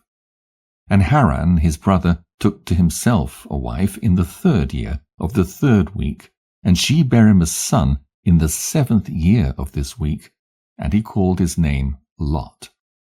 And Nahor his brother took to himself a wife, and in the 60th year of the life of Abram, that is, in the 4th week in the 4th year thereof, Abram arose by night and burned the house of the idols, and he burned all that was in the house, and no man knew it. And they arose in the night and sought to save their gods from the midst of the fire, and Haran hasted to save them. But the fire flamed over him, and he was burnt in the fire. And he died in Ur of the Chaldees before Terah his father. And they buried him in Ur of the Chaldees. The family of Terah in Haran. Abram's experiences there. His journey to Canaan. And Terah went forth from Ur of the Chaldees, he and his sons, to go to the land of Lebanon, and into the land of Canaan. And he dwelt in the land of Haran. And Abram dwelt with Terah his father in Haran 2 weeks of years. And in the 6th week, in the 5th year thereof, Abram sat up throughout the night on the new moon of the 7th month to observe the stars from the evening to the morning, in order to see what would be the character of the year with regard to the rains. And he was alone as he sat and observed. And a word came into his heart, and he said, All the signs of the stars and the signs of the moon and of the sun are all in the hand of the Lord. Why do I search them out? If he desireth, he causeth it to rain, morning and evening. And if he desireth, he withholdeth it, and all things are in his hand. And he prayed that night and said, My God, God most high, thou alone art my God, and thee and thy dominion have I chosen. And thou hast created all things, and all things that are the work of thy hands. Deliver me from the hands of evil spirits who have sway over the thoughts of men's hearts, and let them not lead me astray from thee, my God. And stablish thou me and my seed forever, that we go not astray from henceforth and forevermore. And he said, Shall I return unto Ur of the Chaldees, who seek my face, that I may return to them? Or am I to remain here in this place? The right path before thee, prosper it in the hands of thy servant, that he may fulfill it, and that I may not walk in the deceitfulness of my heart, O my God. And he made an end of speaking and praying. And behold, the word of the Lord was sent to him through me, saying, Get thee up from thy country, and from thy kindred, and from the house of thy father, unto a land which I shall show thee.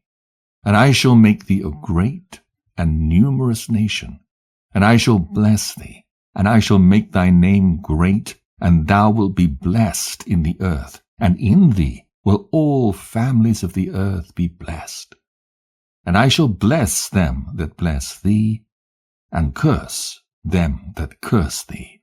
And I shall be a God to thee and thy son, and to thy son's son, and to all thy seed. Fear not, from henceforth and unto all generations of the earth. I am thy God. And the Lord God said, Open his mouth and his ears, that he may hear, and speak with his mouth with the language which hath been revealed. For it had ceased from the mouths of all the children of men from the day of the overthrow of Babel. And I opened his mouth and his ears and his lips, and I began to speak with him in Hebrew, in the tongue of the creation. And he took the books of his fathers, and these were written in Hebrew, and he transcribed them, and he began from henceforth to study them. And I made known to him that which he could not understand, and he studied them during the 6 rainy months.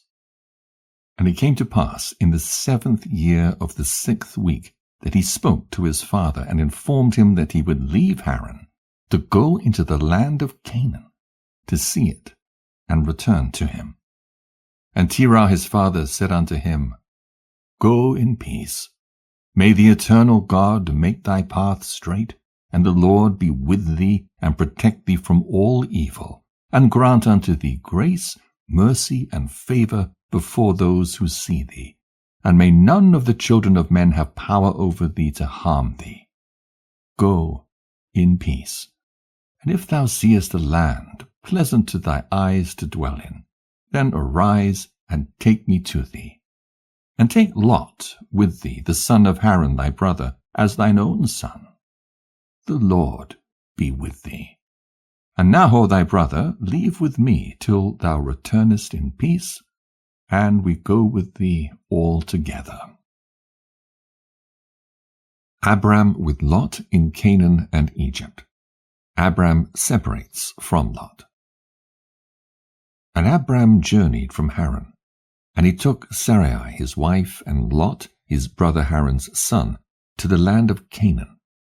And he came into Asshur, and proceeded to Shechem, and dwelt near a lofty oak. And he saw, and behold, the land was very pleasant from the entering of Hamath to the lofty oak. And the Lord said to him, To thee and to thy seed will I give this land. And he built an altar there, and he offered thereon a burnt sacrifice to the Lord who had appeared to him. And he removed from thence unto the mountain, Bethel on the west, and Ai on the east, and pitched his tent there. And he saw, and behold, the land was very wide and good, and everything grew thereon, vines and figs and pomegranates, oaks and ilexes, and terebinths and oil trees, and cedars and cypresses, and date trees, and all trees of the field. And there was water on the mountains. And he blessed the Lord, who had led him out of Ur of the Chaldees, and had brought him to this land. And it came to pass, in the 1st year, in the 7th week, on the new moon of the 1st month, that he built an altar on this mountain, and called on the name of the Lord. Thou, the eternal God, art my God. And he offered on the altar a burnt sacrifice unto the Lord, that he should be with him, and not forsake him, all the days of his life.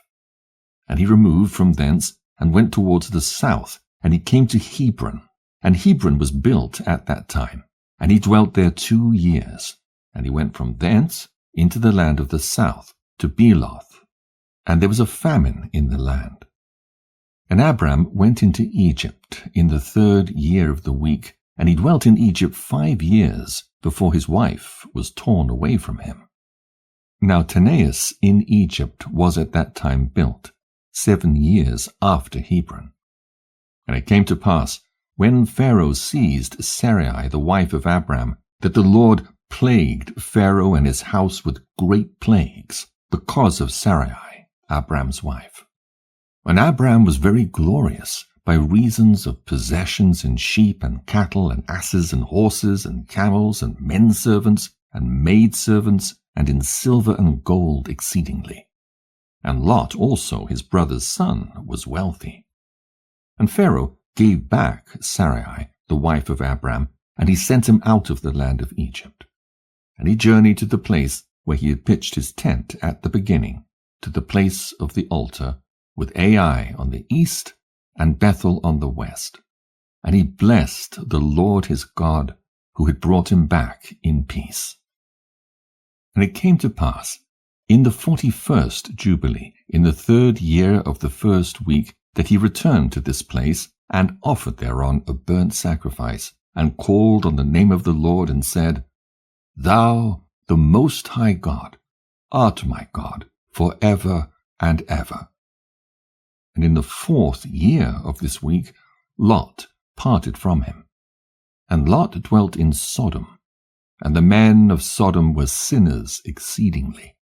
And it grieved him in his heart that his brother's son had parted from him, for he had no children.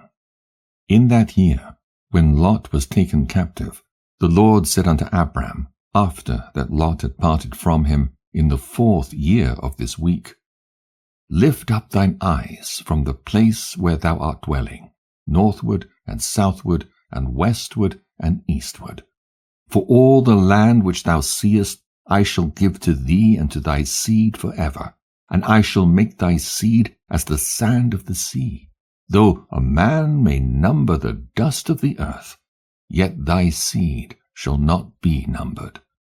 Arise, walk through the land in the length of it and the breadth of it, and see it all, for to thy seed shall I give it. And Abram went to Hebron, and dwelt there. The campaign of Kedorlaomer. And in this year came Kedorlaomer king of Elam, and Amraphel king of Shinar, and Arioch king of Selassar, and Turgal king of nations, and slew the king of Gomorrah. And the king of Sodom fled, and many fell through wounds in the vale of Siddim by the salt sea. And they took captive Sodom and Adam and Zeboim, and they took captive Lot also, the son of Abram's brother, and all his possessions, and they went to Dan. And one who had escaped came and told Abram that his brother's son had been taken captive. And Abram armed his household servants. For Abram and for his seed 1/10 of the firstfruits to the Lord. And the Lord ordained it as an ordinance forever, that they should give it to the priests who served before him, that they should possess it forever. And to this law there is no limit of days, for he hath ordained it for the generations forever, that they should give to the Lord 1/10 of everything, of the seed and of the wine and of the oil and of the cattle and of the sheep. And he gave it unto the priests to eat and drink with joy before him. And the king of Sodom came to him and bowed himself before him and said, Our Lord Abraham, give unto us the souls which thou hast rescued, but let the booty be thine. And Abram said unto him, I lift up my hands to the Most High God, that from a thread to a shoe latchet I shall not take aught that is thine, lest thou shouldst say, I have made Abram rich, save only what the young men have eaten, and the portion of the men who went with me, Aner, Eshcol, and Mamre. These will take their portion. God's covenant with Abram. After these things, in the 4th year of this week, on the new moon of the 3rd month, the word of the Lord came to Abram in a dream, saying, Fear not, Abram, I am thy defender, and thy reward will be exceeding great. And he said, Lord, Lord, what wilt thou give me, seeing I go hence childless, and the son of Masech, the son of my handmaid, is the Damasek Eliezer? He will be my heir, and to me thou hast given no seed. And he said unto him, This man will not be thy heir, but one that will come out of thine own bowels. He will be thine heir. And he brought him forth abroad, and said unto him, Look toward heaven, and number the stars, if thou art able to number them. And he looked toward heaven, and beheld the stars. And he said unto him, so shall thy seed be. And he believed in the Lord, and it was counted to him for righteousness. And he said unto him, I am the Lord that brought thee out of Ur of the Chaldees, to give thee the land of the Canaanites, to possess it forever. And I shall be God unto thee, and to thy seed after thee. And he said, Lord, Lord, whereby shall I know that I shall inherit it? And he said unto him, Take me an heifer of 3 years, and a goat of 3 years, and a sheep of 3 years, and a turtle dove, and a pigeon. And he took all these in the middle of the month. And he dwelt at the oak of Mamre, which is near Hebron. And he built there an altar, and sacrificed all these. And he poured their blood upon the altar, and divided them in the midst, and laid them over against each other. But the birds divided he not. And the birds came down upon the pieces, and Abram drove them away, and did not suffer the birds to touch them. And it came to pass, when the sun had set, that an ecstasy fell upon Abram. And lo, an horror of great darkness fell upon him. And it was said unto Abram, Know of a surety that thy seed shall be a stranger in a land that is not theirs, and they will bring them into bondage, and afflict them 400 years. And the nation also to whom they will be in bondage shall I judge, and after that they will come forth thence with much substance. And thou wilt go to thy fathers in peace, and be buried in a good old age. But in the 4th generation they will return hither, for the iniquity of the Amorites is not yet full. And he awoke from his sleep. And he arose, and the sun had set. And there was a flame, and behold, a furnace was smoking, and a flame of fire passed between the pieces. And on that day the Lord made a covenant with Abram, saying, To thy seed will I give this land, from the river of Egypt unto the great river, the river Euphrates, the Kenites and the Kenizzites and the Cadmonites, the Perizzites and the Raphaim, the Phacharites and the Hivites and the Amorites and the Canaanites and the Girgashites and the Jebusites. And the day passed, and Abram offered the pieces and the birds and their fruit offerings and their drink offerings, and the fire devoured them. And on that day we made a covenant with Abram, according as we had covenanted with Noah in this month. And Abram renewed the festival and ordinance for himself forever. The birth of Ishmael. And Abram rejoiced, and made all these things known to Sarai his wife. And he believed that he would have seed, but she did not bear. And Sarai advised her husband Abram, and said unto him, Go in unto Hagar my Egyptian maid. It may be that I shall build up seed unto thee by her. And Abram hearkened to the voice of Sarai his wife, and said unto her, Do so. And Sarai took Hagar her maid, the Egyptian, and gave her to Abram her husband, to be his wife. And he went in unto her, and she conceived, and bare him a son. And he called his name Ishmael, in the 5th year of this week. And this was the 86th year in the life of Abram. The Feast of Firstfruits. Circumcision instituted. The promise of Isaac's birth. Circumcision ordained for all Israel. And in the 5th year of the 4th week of this Jubilee, in the 3rd month, in the middle of the month, Abram celebrated the feast of the firstfruits of the grain harvest. And he offered new offerings on the altar, the first fruits of the produce unto the Lord, an heifer and a goat and a sheep on the altar as a burnt sacrifice unto the Lord. Their fruit offerings and their drink offerings he offered upon the altar with frankincense. And the Lord appeared to Abram and said unto him, I am God Almighty. Approve thyself before me, and be thou perfect. And I will make my covenant between me and thee, and I will multiply thee exceedingly. And Abram fell on his face, and God talked with him, and said, Behold, my ordinance is with thee, and thou wilt be the father of many nations. Neither will thy name any more be called Abram, but thy name from henceforth, even forever, shall be Abraham, for the father of many nations have I made thee. And I will make thee very great, and I will make thee into nations, and kings will come forth from thee. And I shall establish my covenant between me and thee and thy seed after thee throughout their generations for an eternal covenant, so that I may be a God unto thee and to thy seed after thee.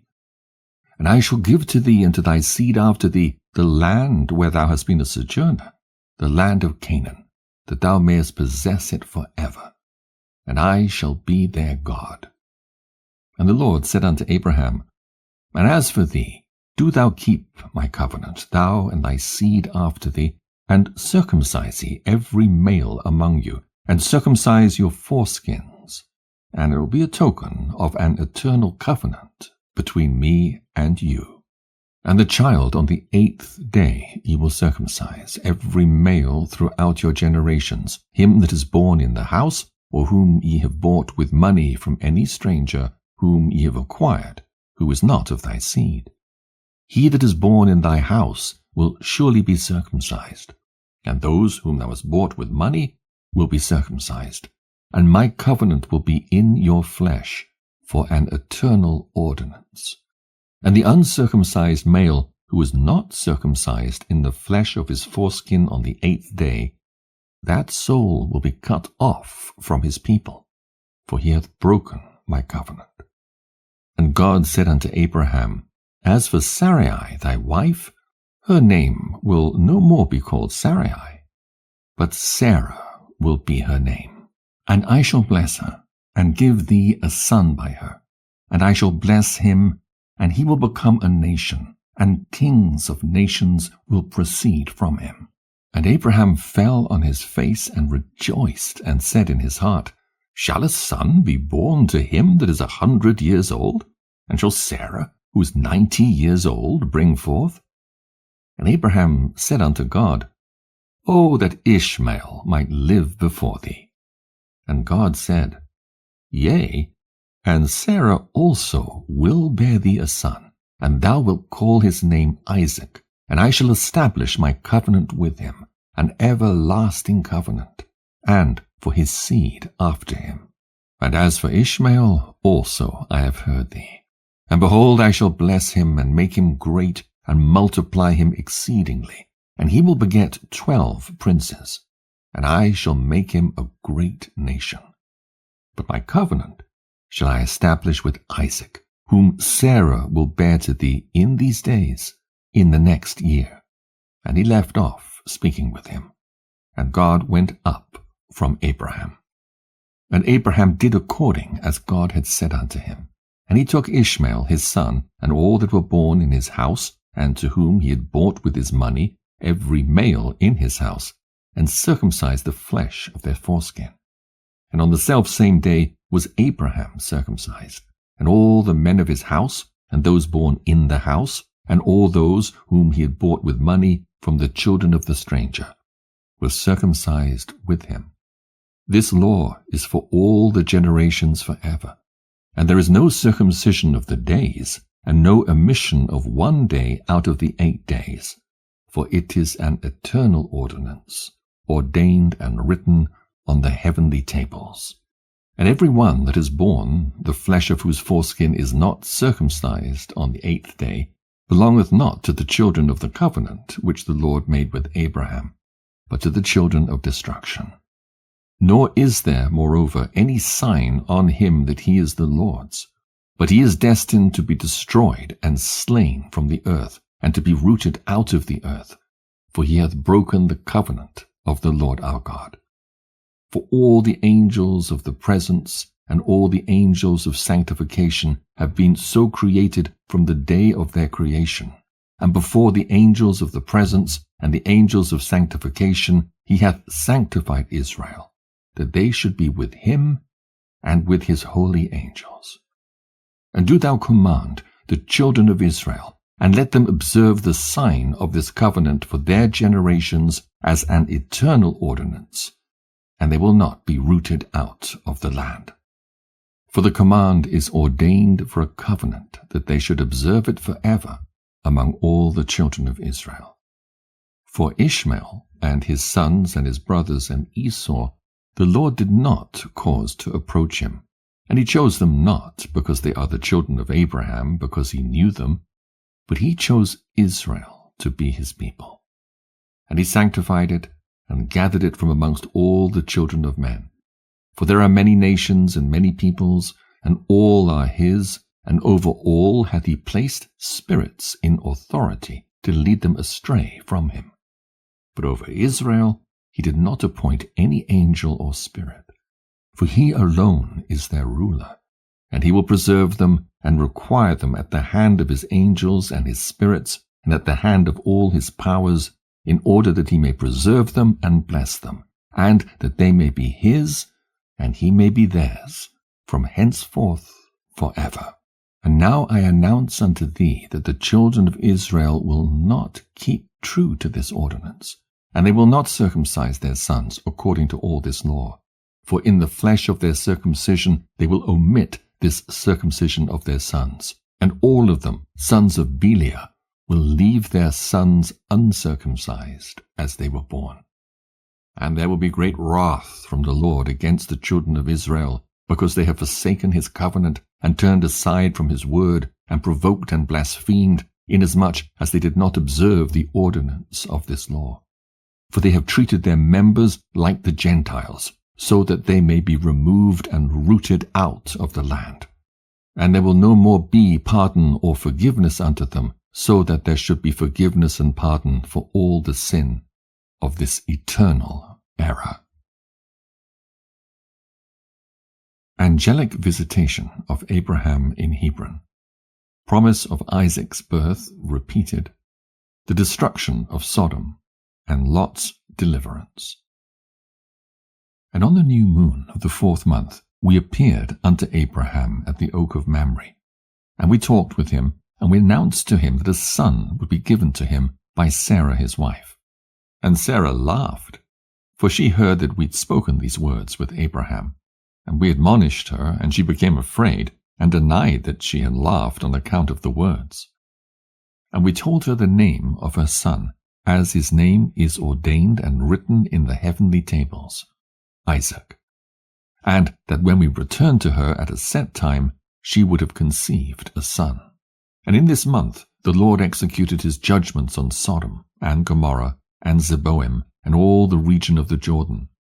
And he burned them with fire and brimstone, and destroyed them until this day, even as, lo, I have declared unto thee all their works, that they are wicked and sinners exceedingly, and that they defile themselves, and commit fornication in their flesh, and work uncleanness on the earth.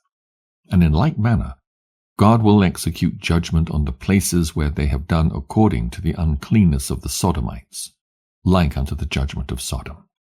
But Lot we saved, for God remembered Abraham, and sent him out from the midst of the overthrow. And he and his daughters committed sin upon the earth, such as had not been on the earth since the days of Adam till this time. For the man lay with his daughters. And behold, it was commanded and engraven concerning all his seed on the heavenly tables, to remove them and root them out, and to execute judgment upon them, like the judgment of Sodom, and to leave no seed of the man on earth on the day of condemnation. Abraham at Beersheba. Birth and circumcision of Isaac. Institution of the Feast of the Tabernacles. And in this month Abraham moved from Hebron, and departed and dwelt between Kadesh and Shur in the mountains of Gerar. And in the middle of the 5th month he moved from thence, and dwelt at the well of the oath. And in the middle of the 6th month the Lord visited Sarah, and did unto her as he had spoken, and she conceived. And she bare a son in the 3rd month. And in the middle of the month, at the time of which the Lord had spoken to Abraham, on the festival of the first fruits of the harvest, Isaac was born. And Abraham circumcised his son on the 8th day. He was the first that was circumcised according to the covenant which is ordained forever. And in the 6th year of the 4th week, we came to Abraham, to the well of the oath. And we appeared unto him, and we blessed him, and we announced to him all the things which had been decreed concerning him, that he should not die, till he should beget 6 sons more, and should see them before he died, but that in Isaac should his name and seed be called, and that all the seed of his sons should be Gentiles, and be reckoned with the Gentiles. But from the sons of Isaac one should become a holy seed, and should not be reckoned among the Gentiles, for he should become the portion of the Most High. And all his seed had fallen into the possession of God, that it should be unto the Lord a people for his possession above all nations, and that it should become a kingdom and priests and a holy nation. And we went our way, and we announced to Sarah all that we had told him, and they both rejoiced with exceeding great joy.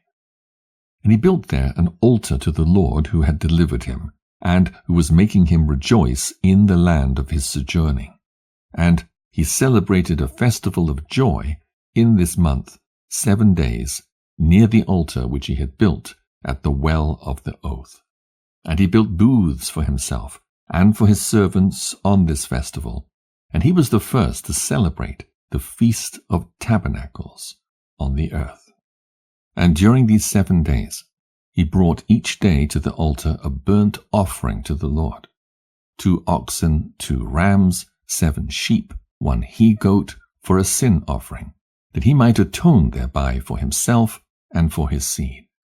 And as a thank offering, 7 rams, 7 kids, 7 sheep, and 7 he-goats, and their fruit offerings and their drink offerings. And he burnt all the fat thereof on the altar, a chosen offering unto the Lord for a sweet-smelling savour. And morning and evening he burnt fragrant substances, frankincense and galbanum and stacte, and nard and myrrh and spice and costum. All these 7 he offered, crushed, mixed together in equal parts and pure. And he celebrated this feast during 7 days, rejoicing with all his heart and with all his soul, he and all those who were in his house, and there was no stranger with him, nor any that was uncircumcised. And he blessed his Creator, who had created him in his generation, for he had created him according to his good pleasure. For he knew and perceived that from him would arise the plant of righteousness for the eternal generations, and from him a holy seed, so that it should become like him who had made all things. And he blessed and rejoiced, and he called the name of this festival the festival of the Lord, a joy acceptable to the Most High God. And we blessed him forever, and all his seed after him throughout all the generations of the earth, because he celebrated this festival in its season, according to the testimony of the heavenly tables.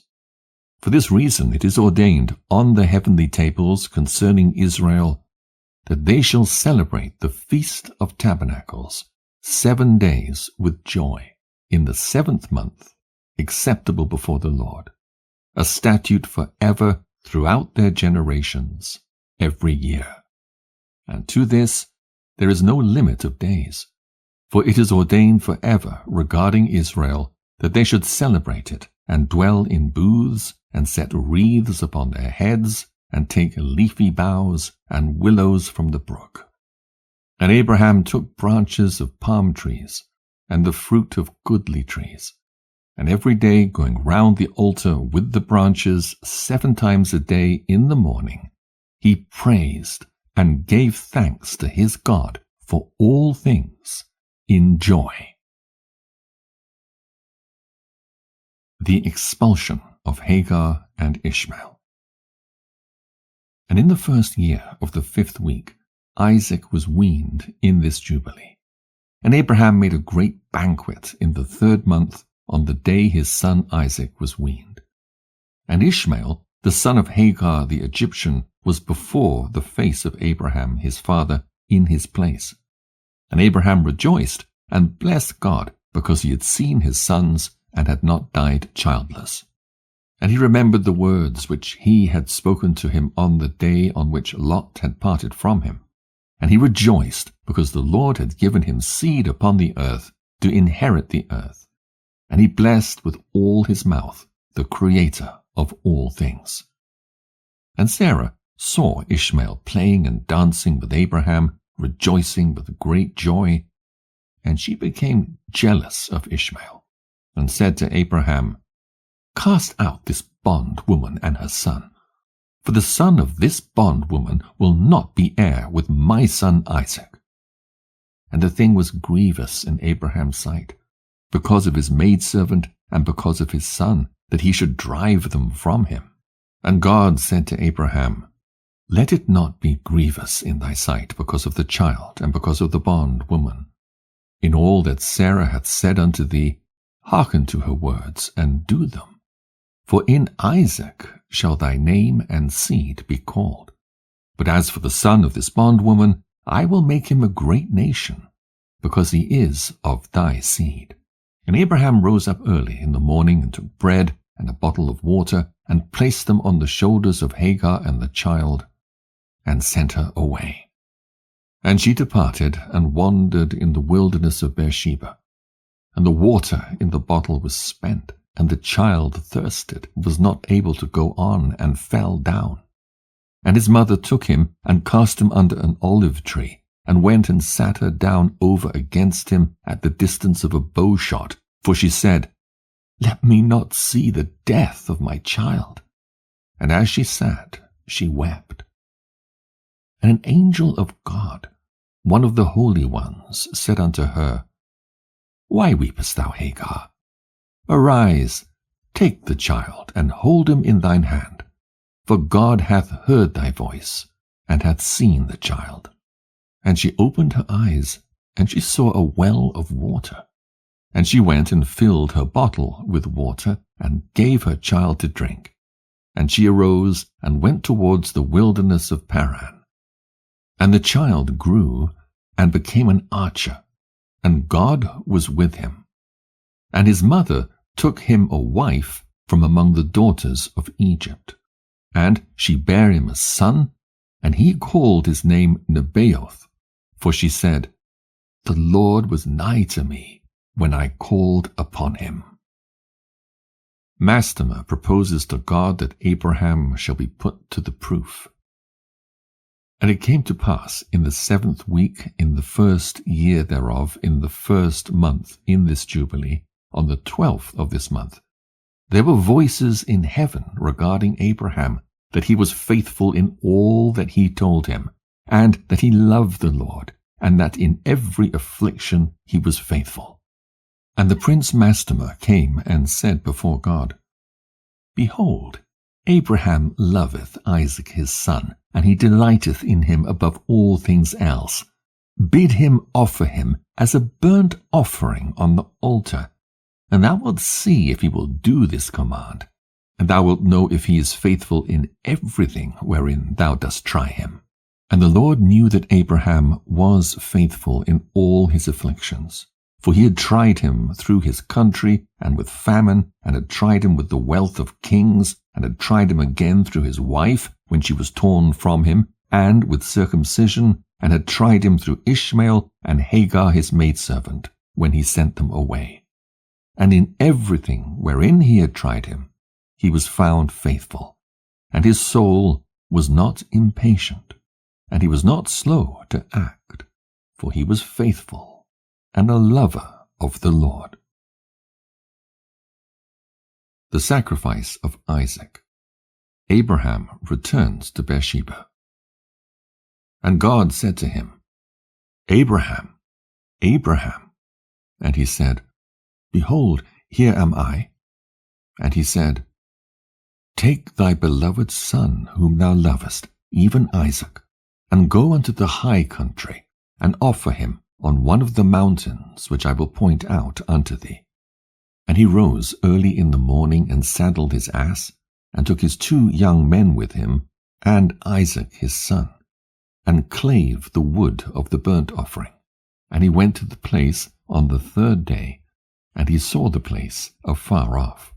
And he came to a well of water, and he said to his young men, Abide ye here with the ass, and I and the lad shall go yonder, and when we have worshipped, we shall come again to you. And he took the wood of the burnt offering, and laid it on Isaac his son. And he took in his hand the fire and the knife, and they went both of them together to that place. And Isaac said to his father, Father? And he said, Here am I, my son. And he said unto him, Behold the fire and the knife and the wood, but where is the sheep for the burnt offering, father? And he said, God will provide for himself a sheep for the burnt offering, my son. And he drew near to the place of the mount of God. And he built an altar, and he placed the wood on the altar, and bound Isaac his son, and placed him on the wood which was upon the altar, and stretched forth his hand to take the knife to slay Isaac his son. And I stood before him, and before the prince of the Mastema. And the Lord said, Bid him not to lay his hand on the lad, nor to do anything to him, for I have shown that he feareth the Lord. And I called to him from heaven, and said unto him, Abraham, Abraham. And he was terrified, and said, Behold, here am I. And I said unto him, Lay not thy hand upon the lad, neither do thou anything to him. For now I have shown that thou fearest the Lord, and hast not withheld thy son, thy firstborn son, from me. And the prince of the Mastema was put to shame. And Abraham lifted up his eyes, and looked, and behold, a single ram caught by his horns. And Abraham went and took the ram, and offered it for a burnt offering in the stead of his son. And Abraham called that place, The Lord hath seen, so that it is said, In the mount the Lord hath seen, that is, Mount Sion. And the Lord called Abraham by his name a second time from heaven, as he caused us to appear to speak to him in the name of the Lord. And he said, By myself have I sworn, saith the Lord, because thou hast done this thing, and hast not withheld thy son, thy beloved son, from me, that in blessing I shall bless thee, and in multiplying I shall multiply thy seed as the stars of heaven, and as the sand which is on the seashore.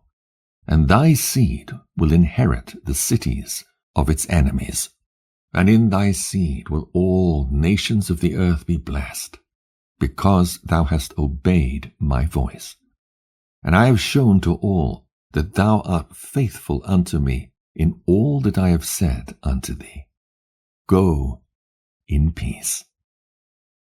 And Abraham went to his young men, and they arose and went together to Beersheba. And Abraham dwelt by the well of the oath. And he celebrated this festival every year, 7 days with joy. And he called it the festival of the Lord, according to the 7 days during which he went and returned in peace. And accordingly hath it been ordained and written on the heavenly tables regarding Israel and its seed, that they should observe this festival 7 days with the joy of festival. The death and burial of Sarah.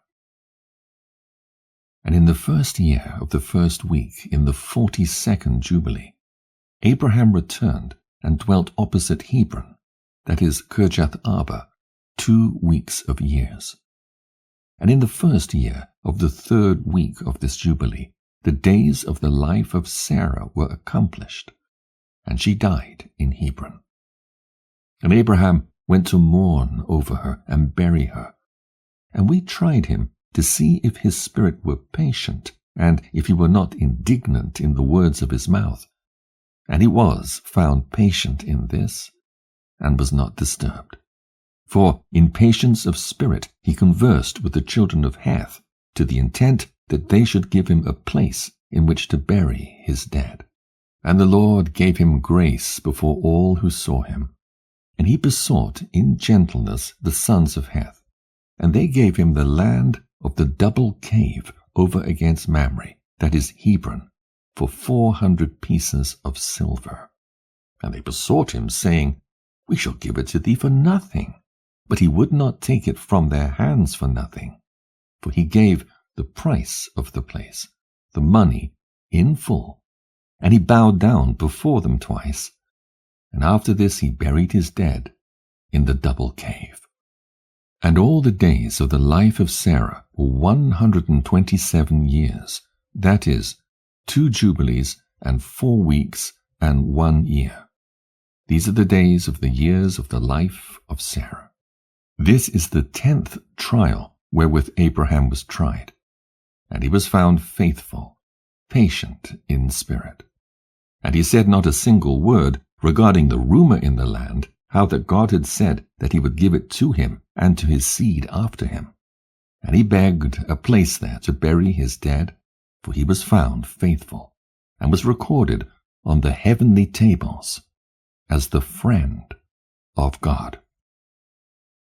Marriage of Isaac, and second marriage of Abraham, the birth of Esau and Jacob. And in the 4th year thereof he took a wife for his son Isaac, and her name was Rebekah, the sister of Laban, the daughter of Bethuel, and Bethuel was the daughter of Milcah, who was the wife of Nahor, the brother of Abraham. And Abraham took to himself a 3rd wife, and her name was Keturah, from among the daughters of his household servants, for Hagar had died before Sarah. And she bare him 6 sons, Zimram, and Jokshan, and Medan, and Midian, and Ishbak, and Shua, in the 2 weeks of years. And in the 6th week, in the 2nd year thereof, Rebekah bare to Isaac 2 sons, Jacob and Esau. And Jacob was a smooth and upright man, and Esau was fierce, a man of the field and hairy. And Jacob dwelt in tents. And the youths grew, and Jacob learned to write, but Esau did not learn, for he was a man of the field and a hunter, and he learnt war, and all his deeds were fierce. Abraham loves Jacob, and blesses him. And Abraham loved Jacob, but Isaac loved Esau. And Abraham saw the deeds of Esau, and he knew that in Jacob should his name and seed be called. And he called Rebekah, and gave commandment regarding Jacob, for he knew that she too loved Jacob much more than Esau. And he said unto her, My daughter, watch over my son Jacob, for he shall be in my stead on the earth, and for a blessing in the midst of the children of men, and for the glory of the whole seed of Shem. For I know that the Lord will choose him to be a people for possession unto himself above all peoples that are upon the face of the earth. And behold, Isaac my son loveth Esau more than Jacob. But I see that thou truly lovest Jacob. And add still further to thy kindness to him, and let thine eyes be upon him in love. For he will be a blessing unto us on the earth from henceforth unto all generations of the earth. Let thy hands be strong, and let thy heart rejoice in thy son Jacob, for I have loved him far beyond all my sons.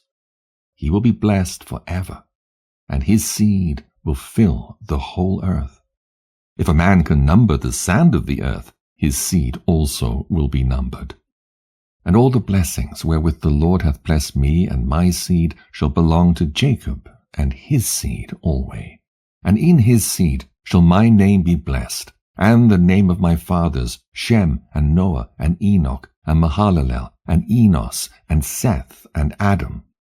And these shall serve to lay the foundations of the heaven, and to strengthen the earth, and to renew all the luminaries which are in the firmament.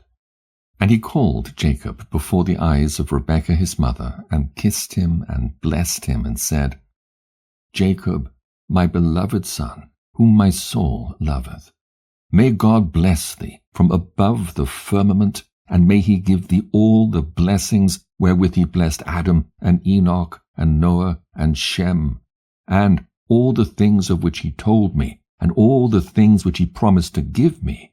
May he cause to cleave to thee and to thy seed for ever, according to the days of heaven above the earth. And the spirits of Mastema shall not rule over thee, or over thy seed, to turn thee from the Lord, who is thy God, from henceforth forever. And may the Lord God be a father to thee, and thou the firstborn son, and to the people alway. Go in peace, my son. And they both went forth together from Abraham. And Rebekah loved Jacob with all her heart and with all her soul, very much more than Esau. But Isaac loved Esau much more than Jacob. Abraham's last words to his children and grandchildren. And in the 42nd Jubilee, in the first year of the 7th week, Abraham called Ishmael and his 12 sons, and Isaac and his 2 sons, and the 6 sons of Keturah and their sons. And he commanded them that they should observe the way of the Lord, that they should work righteousness, and love each his neighbor, and act on this manner amongst all men, that they should each so walk with regard to them as to do judgment and righteousness on the earth, that they should circumcise their sons according to the covenant which he had made with them, and not deviate to the right hand or to the left of all the paths which the Lord had commanded us, and that we should keep ourselves from all fornication and uncleanness. And if any woman or maid commit fornication amongst you, burn her with fire, and let them not commit fornication with her after their eyes and their heart, and let them not take to themselves wives from the daughters of Canaan, for the seed of Canaan will be rooted out of the land. And he told them of the judgment of the giants, and the judgment of the Sodomites, how they had been judged on account of their wickedness, and had died on account of their fornication and uncleanness and mutual corruption through fornication. And guard yourselves from all fornication and uncleanness, and from all pollution of sin, lest ye make our name a curse, and your whole life a hissing, and all your sons be destroyed by the sword, and ye become accursed like Sodom, and all your remnant as the sons of Gomorrah.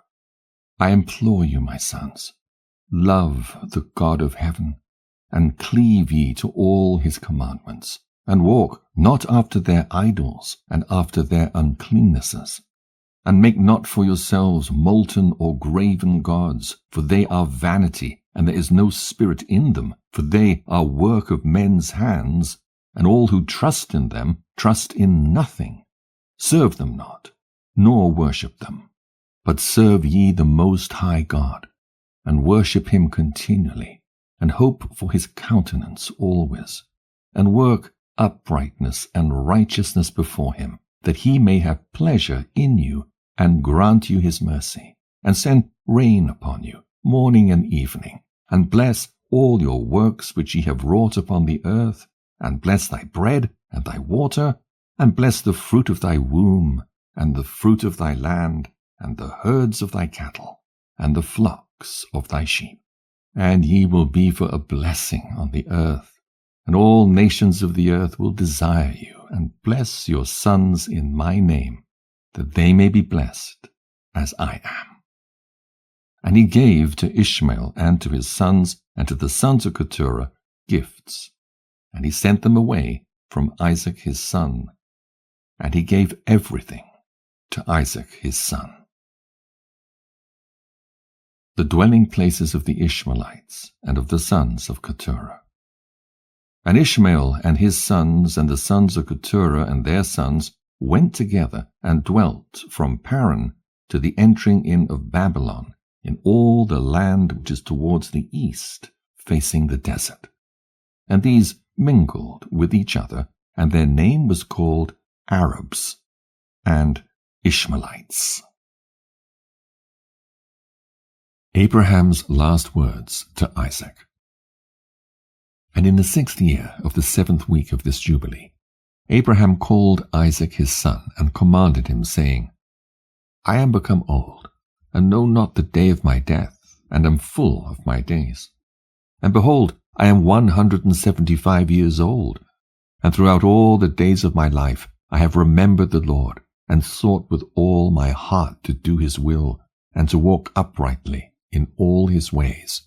My soul hath hated idols, and I have despised those that serve them. And I have given my heart and spirit that I might observe to do the will of him who created me. For he is the living God, and he is holy and faithful, and he is righteous beyond all. And there is with him no accepting of men's persons, and no accepting of gifts. For God is righteous, and executeth judgment on all those who transgress his commandments and despise his covenant. And do thou, my son, observe his commandments, and his ordinances, and his judgments. And walk not after the abominations, and after the graven images, and after the molten images. And eat no blood at all of animals or cattle, or of any bird which flieth in the heaven. And if thou dost slay a victim as an acceptable peace offering, slay ye it, and pour out its blood upon the altar. And all the fat of the offering offer on the altar with fine flour, and the meat offering mingled with oil with its drink offering. Offer them all together on the altar of burnt offering, for it is a sweet savour before the Lord. And thou wilt offer the fat of the sacrifice of thanks offerings on the fire which is upon the altar, and the fat which is on the belly, and all the fat on the inwards, and the 2 kidneys, and all the fat that is upon them, and upon the loins and the liver thou shalt remove together with the kidneys. And offer all these for a sweet savour acceptable before the Lord, with its meat offering and with its drink offering, for a sweet savour, the bread of the offering unto the Lord. And eat its meat on that day, and on the 2nd day. And let not the sun on the 2nd day go down upon it till it is eaten. And let nothing be left over for the 3rd day, for it is not acceptable, and let it no longer be eaten. And all who eat thereof will bring sin upon themselves. For thus I have found it written in the books of my forefathers, and in the words of Enoch, and in the words of Noah. And on all thy oblations thou shalt strew salt, and let not the salt of the covenant be lacking in all thy oblations before the Lord. And as regard the wood of the sacrifices, beware lest thou bring other wood for the altar in addition to these: cypress, dephran, sagad, pine, fir, cedar, savin, palm, olive, myrrh, laurel, and citron, juniper, and balsam. And of these kinds of wood lay upon the altar under the sacrifice such as have been tested as to their appearance. And do not lay thereon any split or dark wood, but hard and clean, without fault, a sound and new growth. And do not lay thereon old wood, for its fragrance is gone, for there is no longer fragrance in it as before.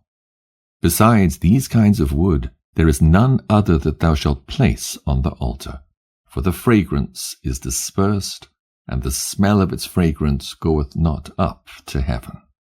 Observe this commandment, and do it, my son, that thou mayest be upright in all thy deeds. And at all times be clean in thy body, and wash thyself with water before thou approachest to offer on the altar. And wash thy hands and thy feet before thou drawest near to the altar. And when thou art done sacrificing, wash again thy hands and thy feet. And let no blood appear upon you, nor upon your clothes. Be on guard, my son, against blood. Be on guard exceedingly. cover it with dust, and do not eat any blood, for it is the soul. Eat no blood whatever.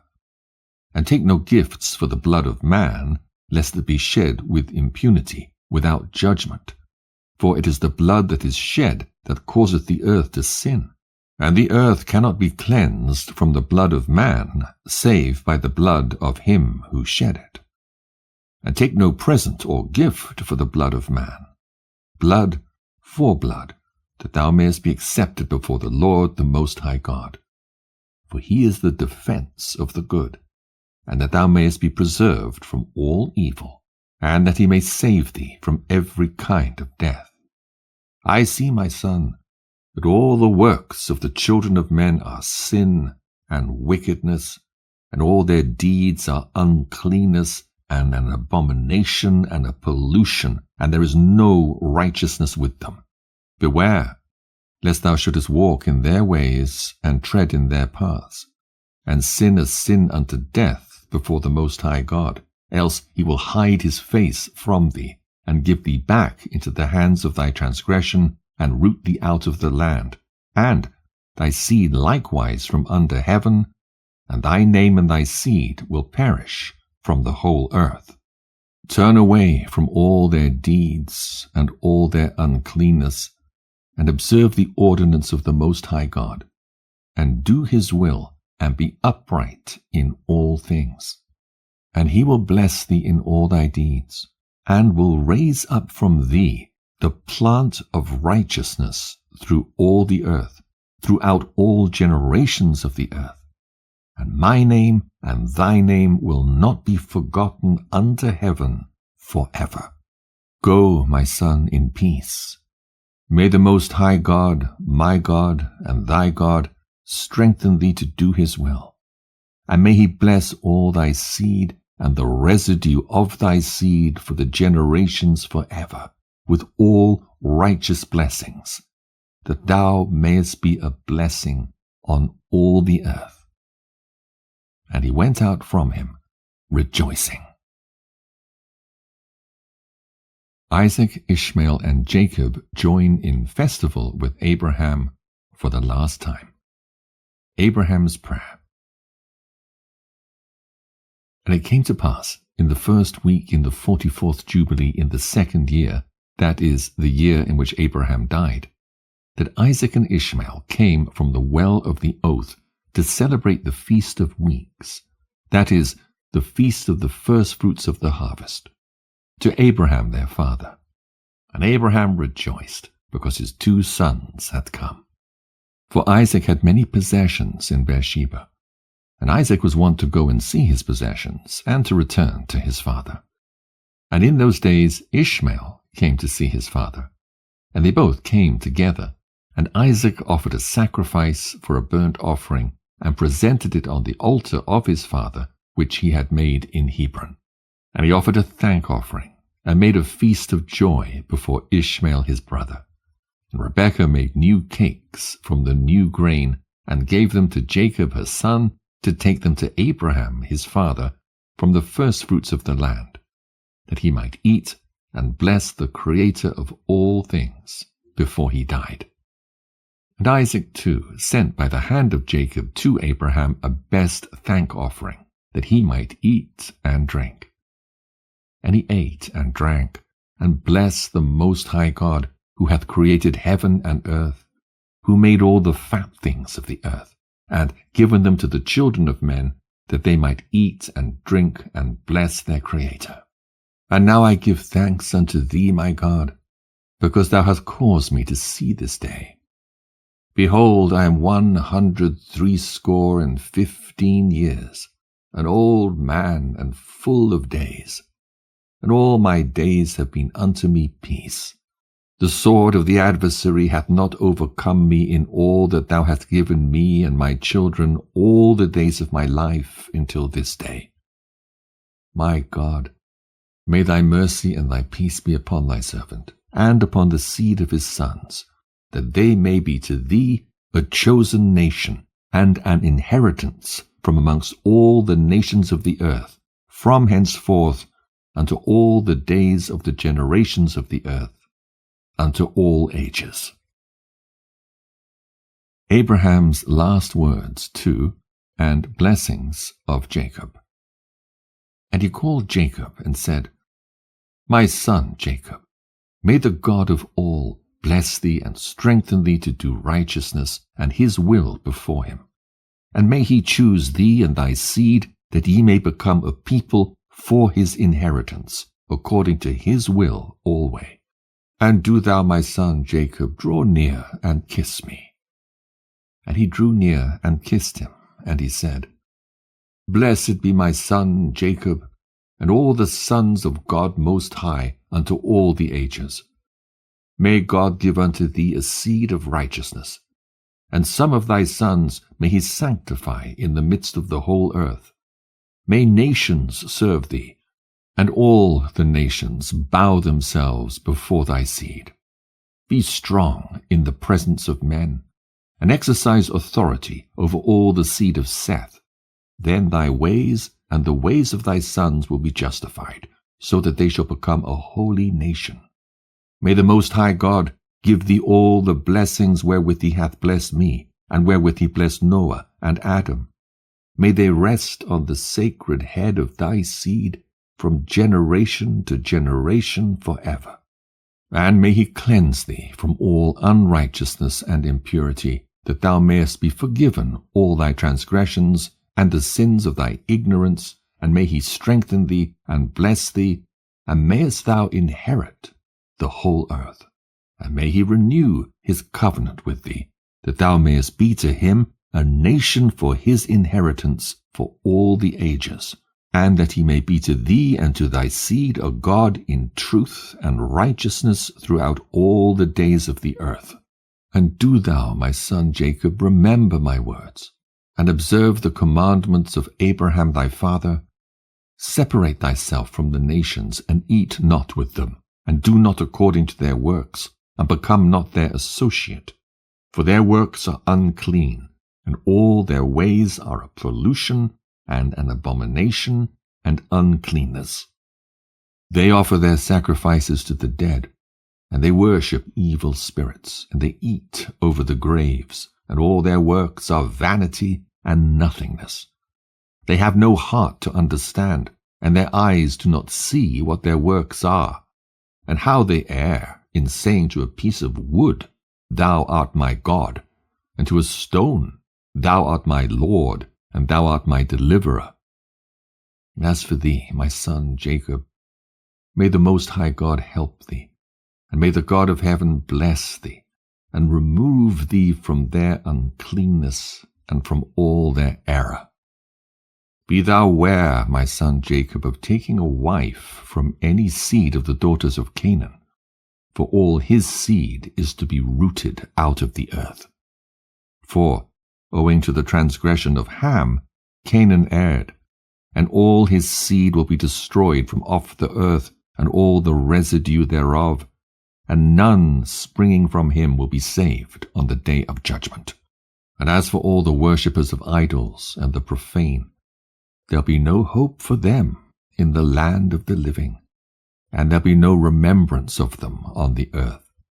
For they will descend into Sheol, and into the place of condemnation will they go. As the children of Sodom were taken away from the earth, so will all those who worship idols be taken away.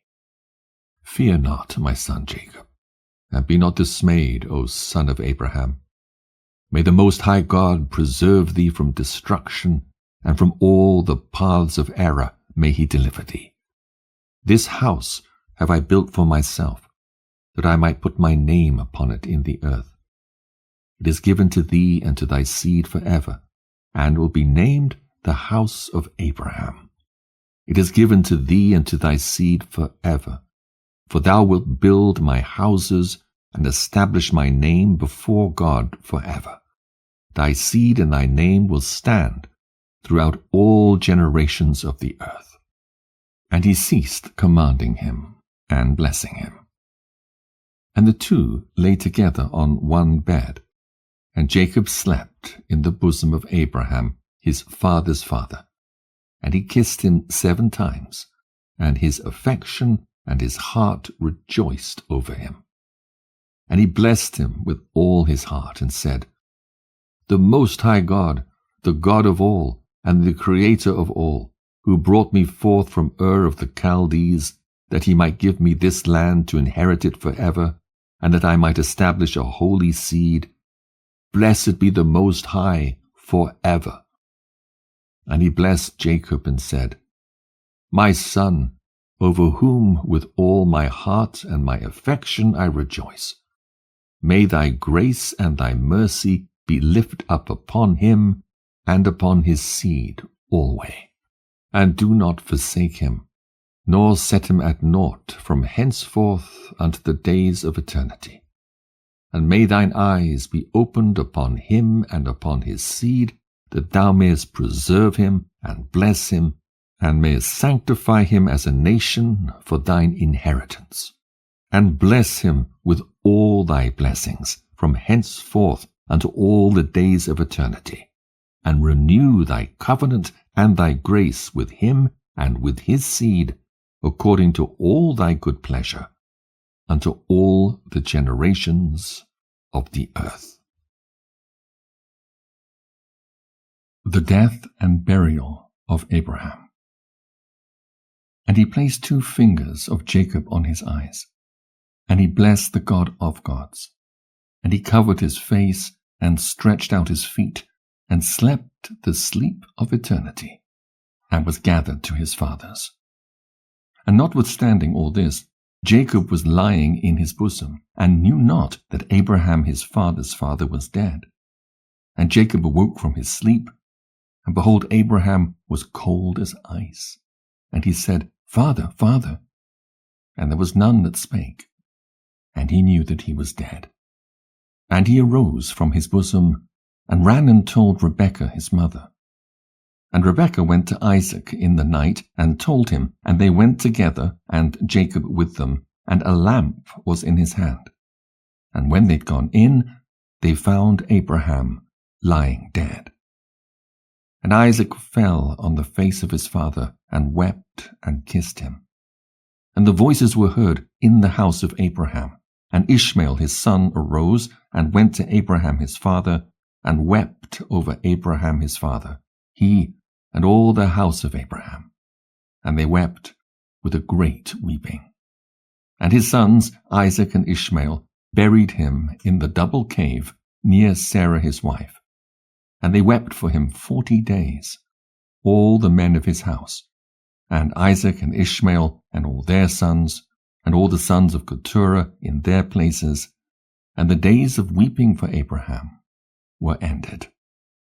And he lived 3 jubilees and 4 weeks of years, 175 years, and completed the days of his life, being old and full of days. The decreasing years and increasing corruption of mankind. For the days of the forefathers of their life were 19 jubilees, and after the flood they began to grow less than 19 jubilees, and to decrease in jubilees, and to grow old quickly, and to be full of their days by reason of manifold tribulation and the wickedness of their ways, with the exception of Abraham. For Abraham was perfect in all his deeds with the Lord, and well-pleasing in righteousness all the days of his life. And behold, he did not complete 4 jubilees in his life, when he had grown old by reason of the wickedness, and was full of his days. And all the generations which will arise from this time until the day of the great judgment will grow old quickly before they complete 2 jubilees, and their knowledge will forsake them by reason of their old age. And in those days, if a man live a jubilee and a half of years, they will say regarding him, He hath lived long, and the greater part of his days are pain and sorrow and tribulation, and there is no peace. For calamity followeth on calamity, and wound on wound, and tribulation on tribulation, and evil tidings on evil tidings, and illness on illness, and all evil judgments such as these, one with another, illness and overthrow and snow and frost and ice and fever and chills and torpor and famine and death and sword and captivity and all kinds of calamities and pains. And all these will come on an evil generation which transgresseth on the earth. And their works are uncleanness and fornication and pollution and abominations. Then they will say, The days of the forefathers were many, even unto 1,000 years, and were good. But behold, the days of our life, if a man hath lived many, are 60 years and 10, and if he's strong, 80 years, and those evil. And there's no peace in the days of this evil generation. And in that generation the sons will convict their fathers and the elders of sin and unrighteousness, and of the words of their mouth, and the great wickednesses which they perpetrate, and concerning their forsaking the covenant which the Lord made between them and him, that they should observe and do all his commandments and his ordinances and all his laws, without departing either to the right hand or to the left. For all have done evil, and every mouth speaketh iniquity, and all their works are an uncleanness and an abomination, and all their ways are pollution, uncleanness, and destruction. The Messianic woes. Behold, the earth will be destroyed on account of all their works, and there will be no seed of the vine and no oil, for their works are altogether faithless, and they will all perish together, beasts and cattle and birds, and all the fish of the sea, on account of the children of men. And they will strive one with another, the young with the old, and the old with the young, the poor with the rich, and the lowly with the great, and the beggar with the prince, on account of the law and the covenant. For they have forgotten commandment, and covenant, and feasts, and months, and Sabbaths, and Jubilees, and all judgments. And they will stand with bows and swords and war, to turn them back into the way. But they will not return until much blood hath been shed on the earth one by another. And those who have escaped will not return from their wickedness to the ways of righteousness, but they will all exalt themselves to deceit and wealth, that they may each take all that is his neighbor's. And they will name the great name, but not in truth and not in righteousness. And they will defile the Holy of Holies with their uncleanness and the corruption of their pollution. And a great punishment will befall the deeds of this generation from the Lord. And he will give them over to the sword and to judgment and to captivity, and to be plundered and devoured. And he will wake up against them the sinners of the Gentiles, who have neither mercy nor compassion, and who will respect the person of none, neither old nor young, nor anyone, for they are more wicked and strong to do evil than all the children of men. They will use violence against Israel, and transgression against Jacob, and much blood will be shed upon the earth, and there will be none to gather, and none to bury. In those days they will cry aloud and call and pray that they may be saved from the hand of the sinners, the Gentiles, but none will be saved.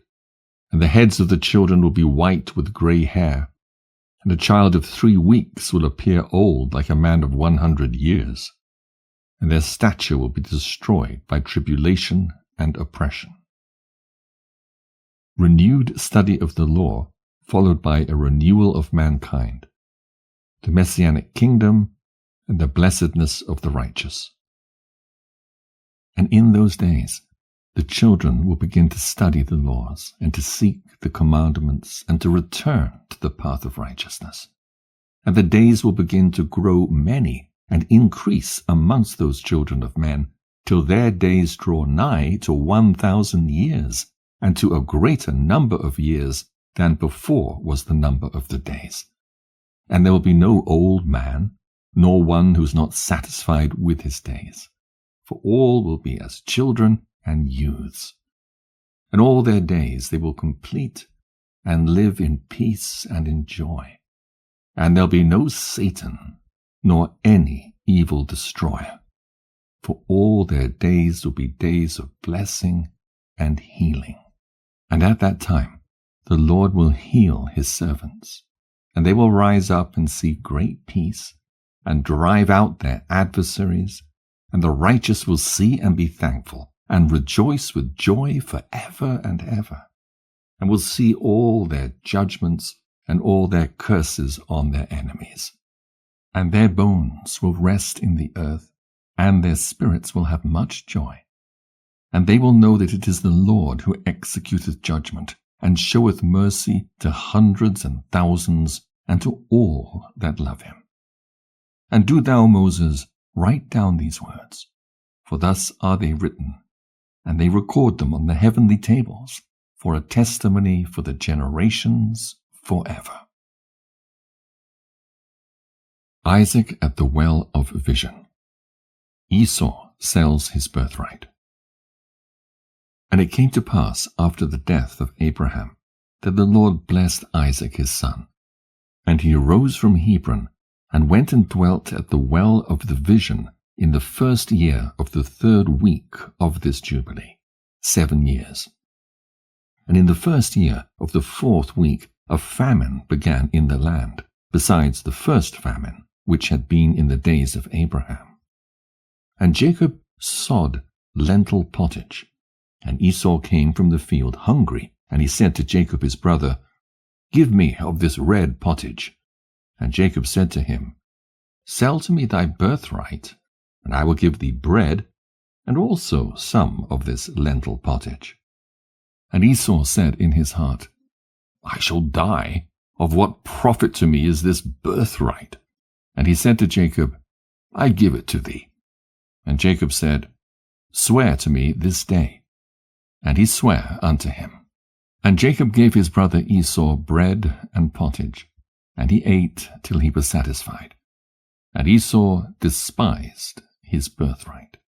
For this reason was Esau's name called Edom, on account of the red pottage which Jacob gave him for his birthright. And Jacob became the elder, and Esau was brought down from his dignity.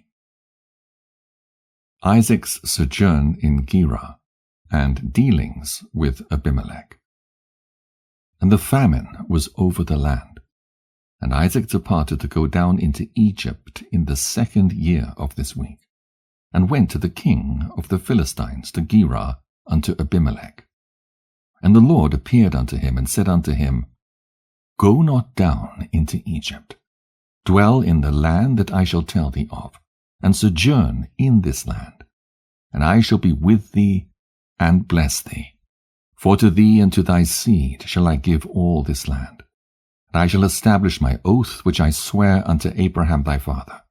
And I shall multiply thy seed as the stars of heaven, and shall give unto thy seed all this land. And in thy seed will all the nations of the earth be blessed, because thy father obeyed my voice, and kept my charge, and my commandments, and my laws, and my ordinances, and my covenant. And now obey my voice, and dwell in this land.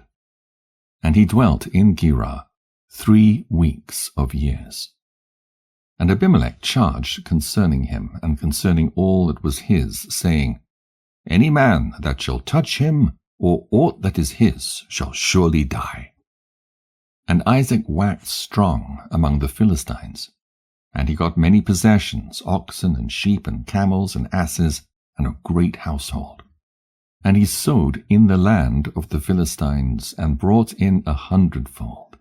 And Isaac became exceedingly great, and the Philistines envied him. Now all the wells which the servants of Abraham had dug during the life of Abraham, the Philistines had stopped them after the death of Abraham, and filled them with earth. And Abimelech said unto Isaac, Go from us, for thou art much mightier than we. And Isaac departed thence in the 1st year of the 7th week, and sojourned in the valleys of Gerar. And they digged again the wells of water which the servants of Abraham his father had digged, and which the Philistines had closed after the death of Abraham his father. And he called their names as Abraham his father had named them. And the servants of Isaac dug a well in the valley, and found living water. And the shepherds of Gerar strove with the shepherds of Isaac, saying, The water is ours. And Isaac called the name of the well Perversity, because they had been perverse with us. And they dug a second well, and they strove for that also, and he called its name Enmity. And he arose from thence, and they digged another well, and for that they strove not. And he called the name of it Room. And Isaac said, Now the Lord hath made room for us, and we have increased in the land. And he went up from thence to the well of the oath, in the 1st year of the 1st week in the 44th Jubilee.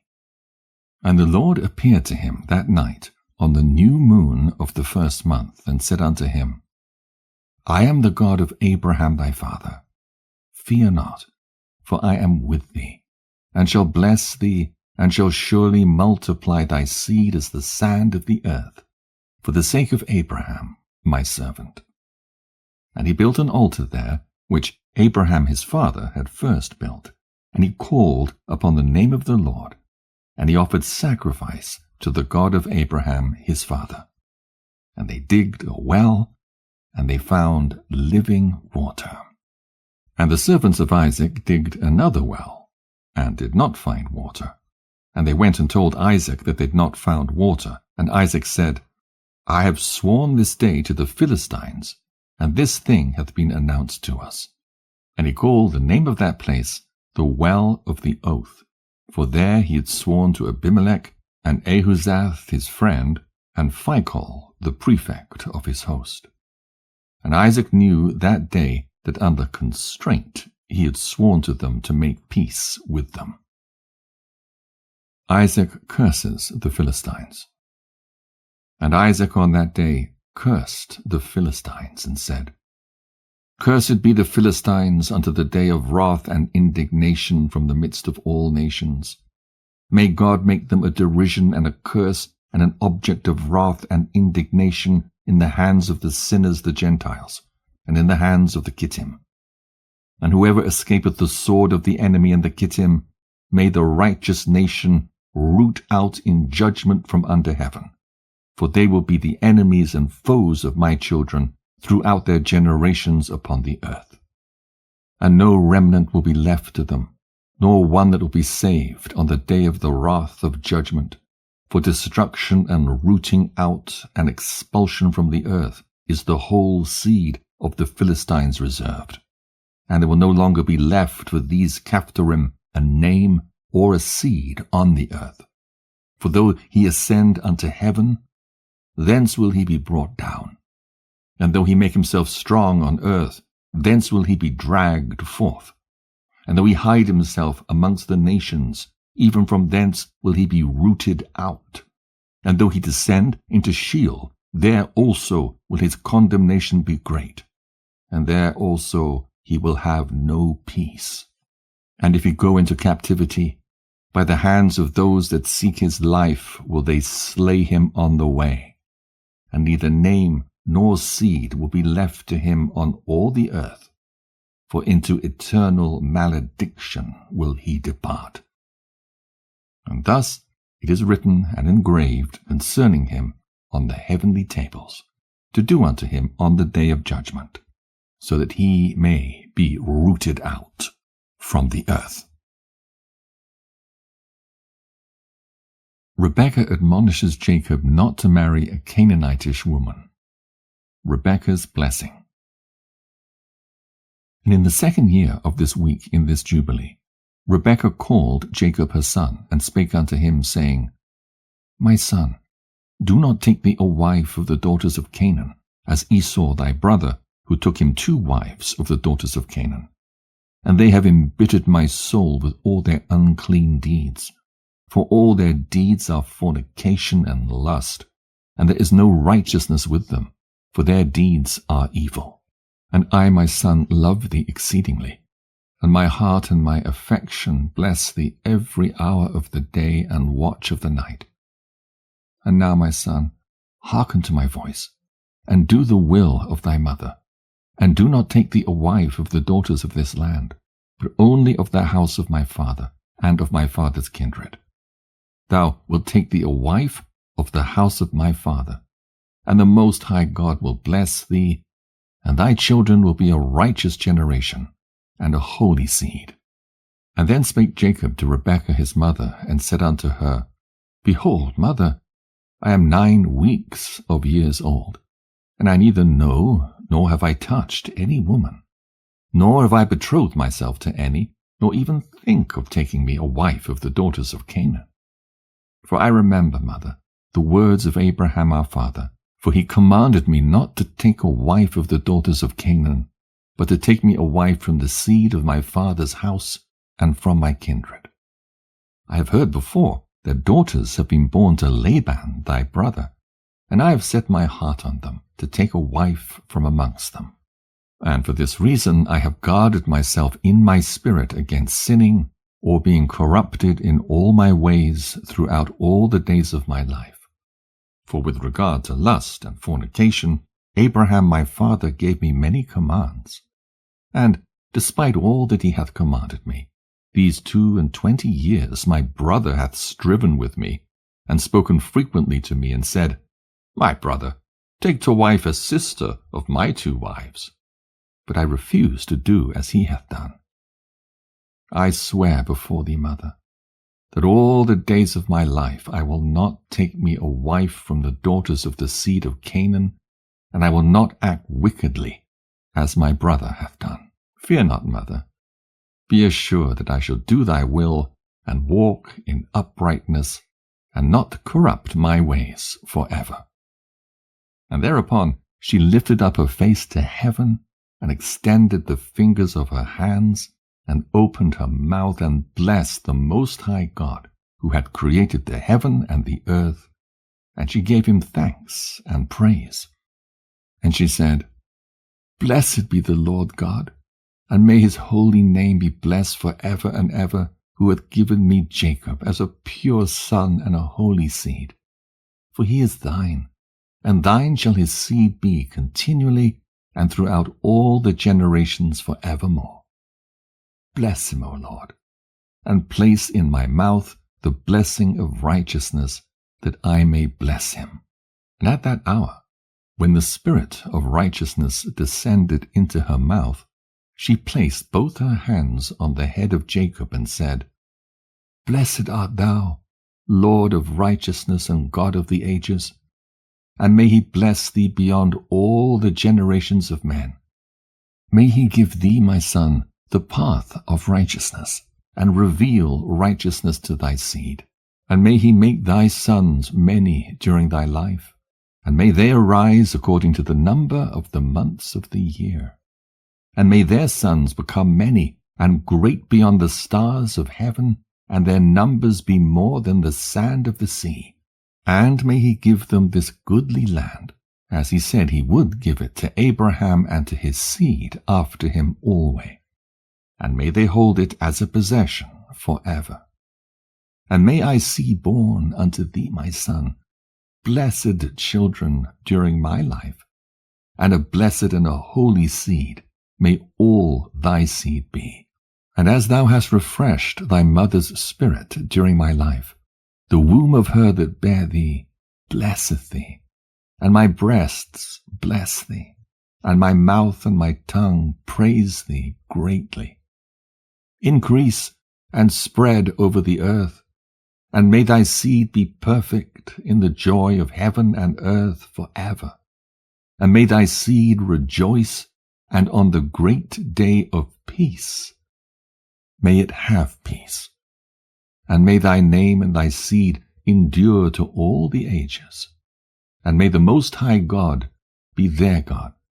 And may the God of righteousness dwell with them, and by them may his sanctuary be built unto all the ages.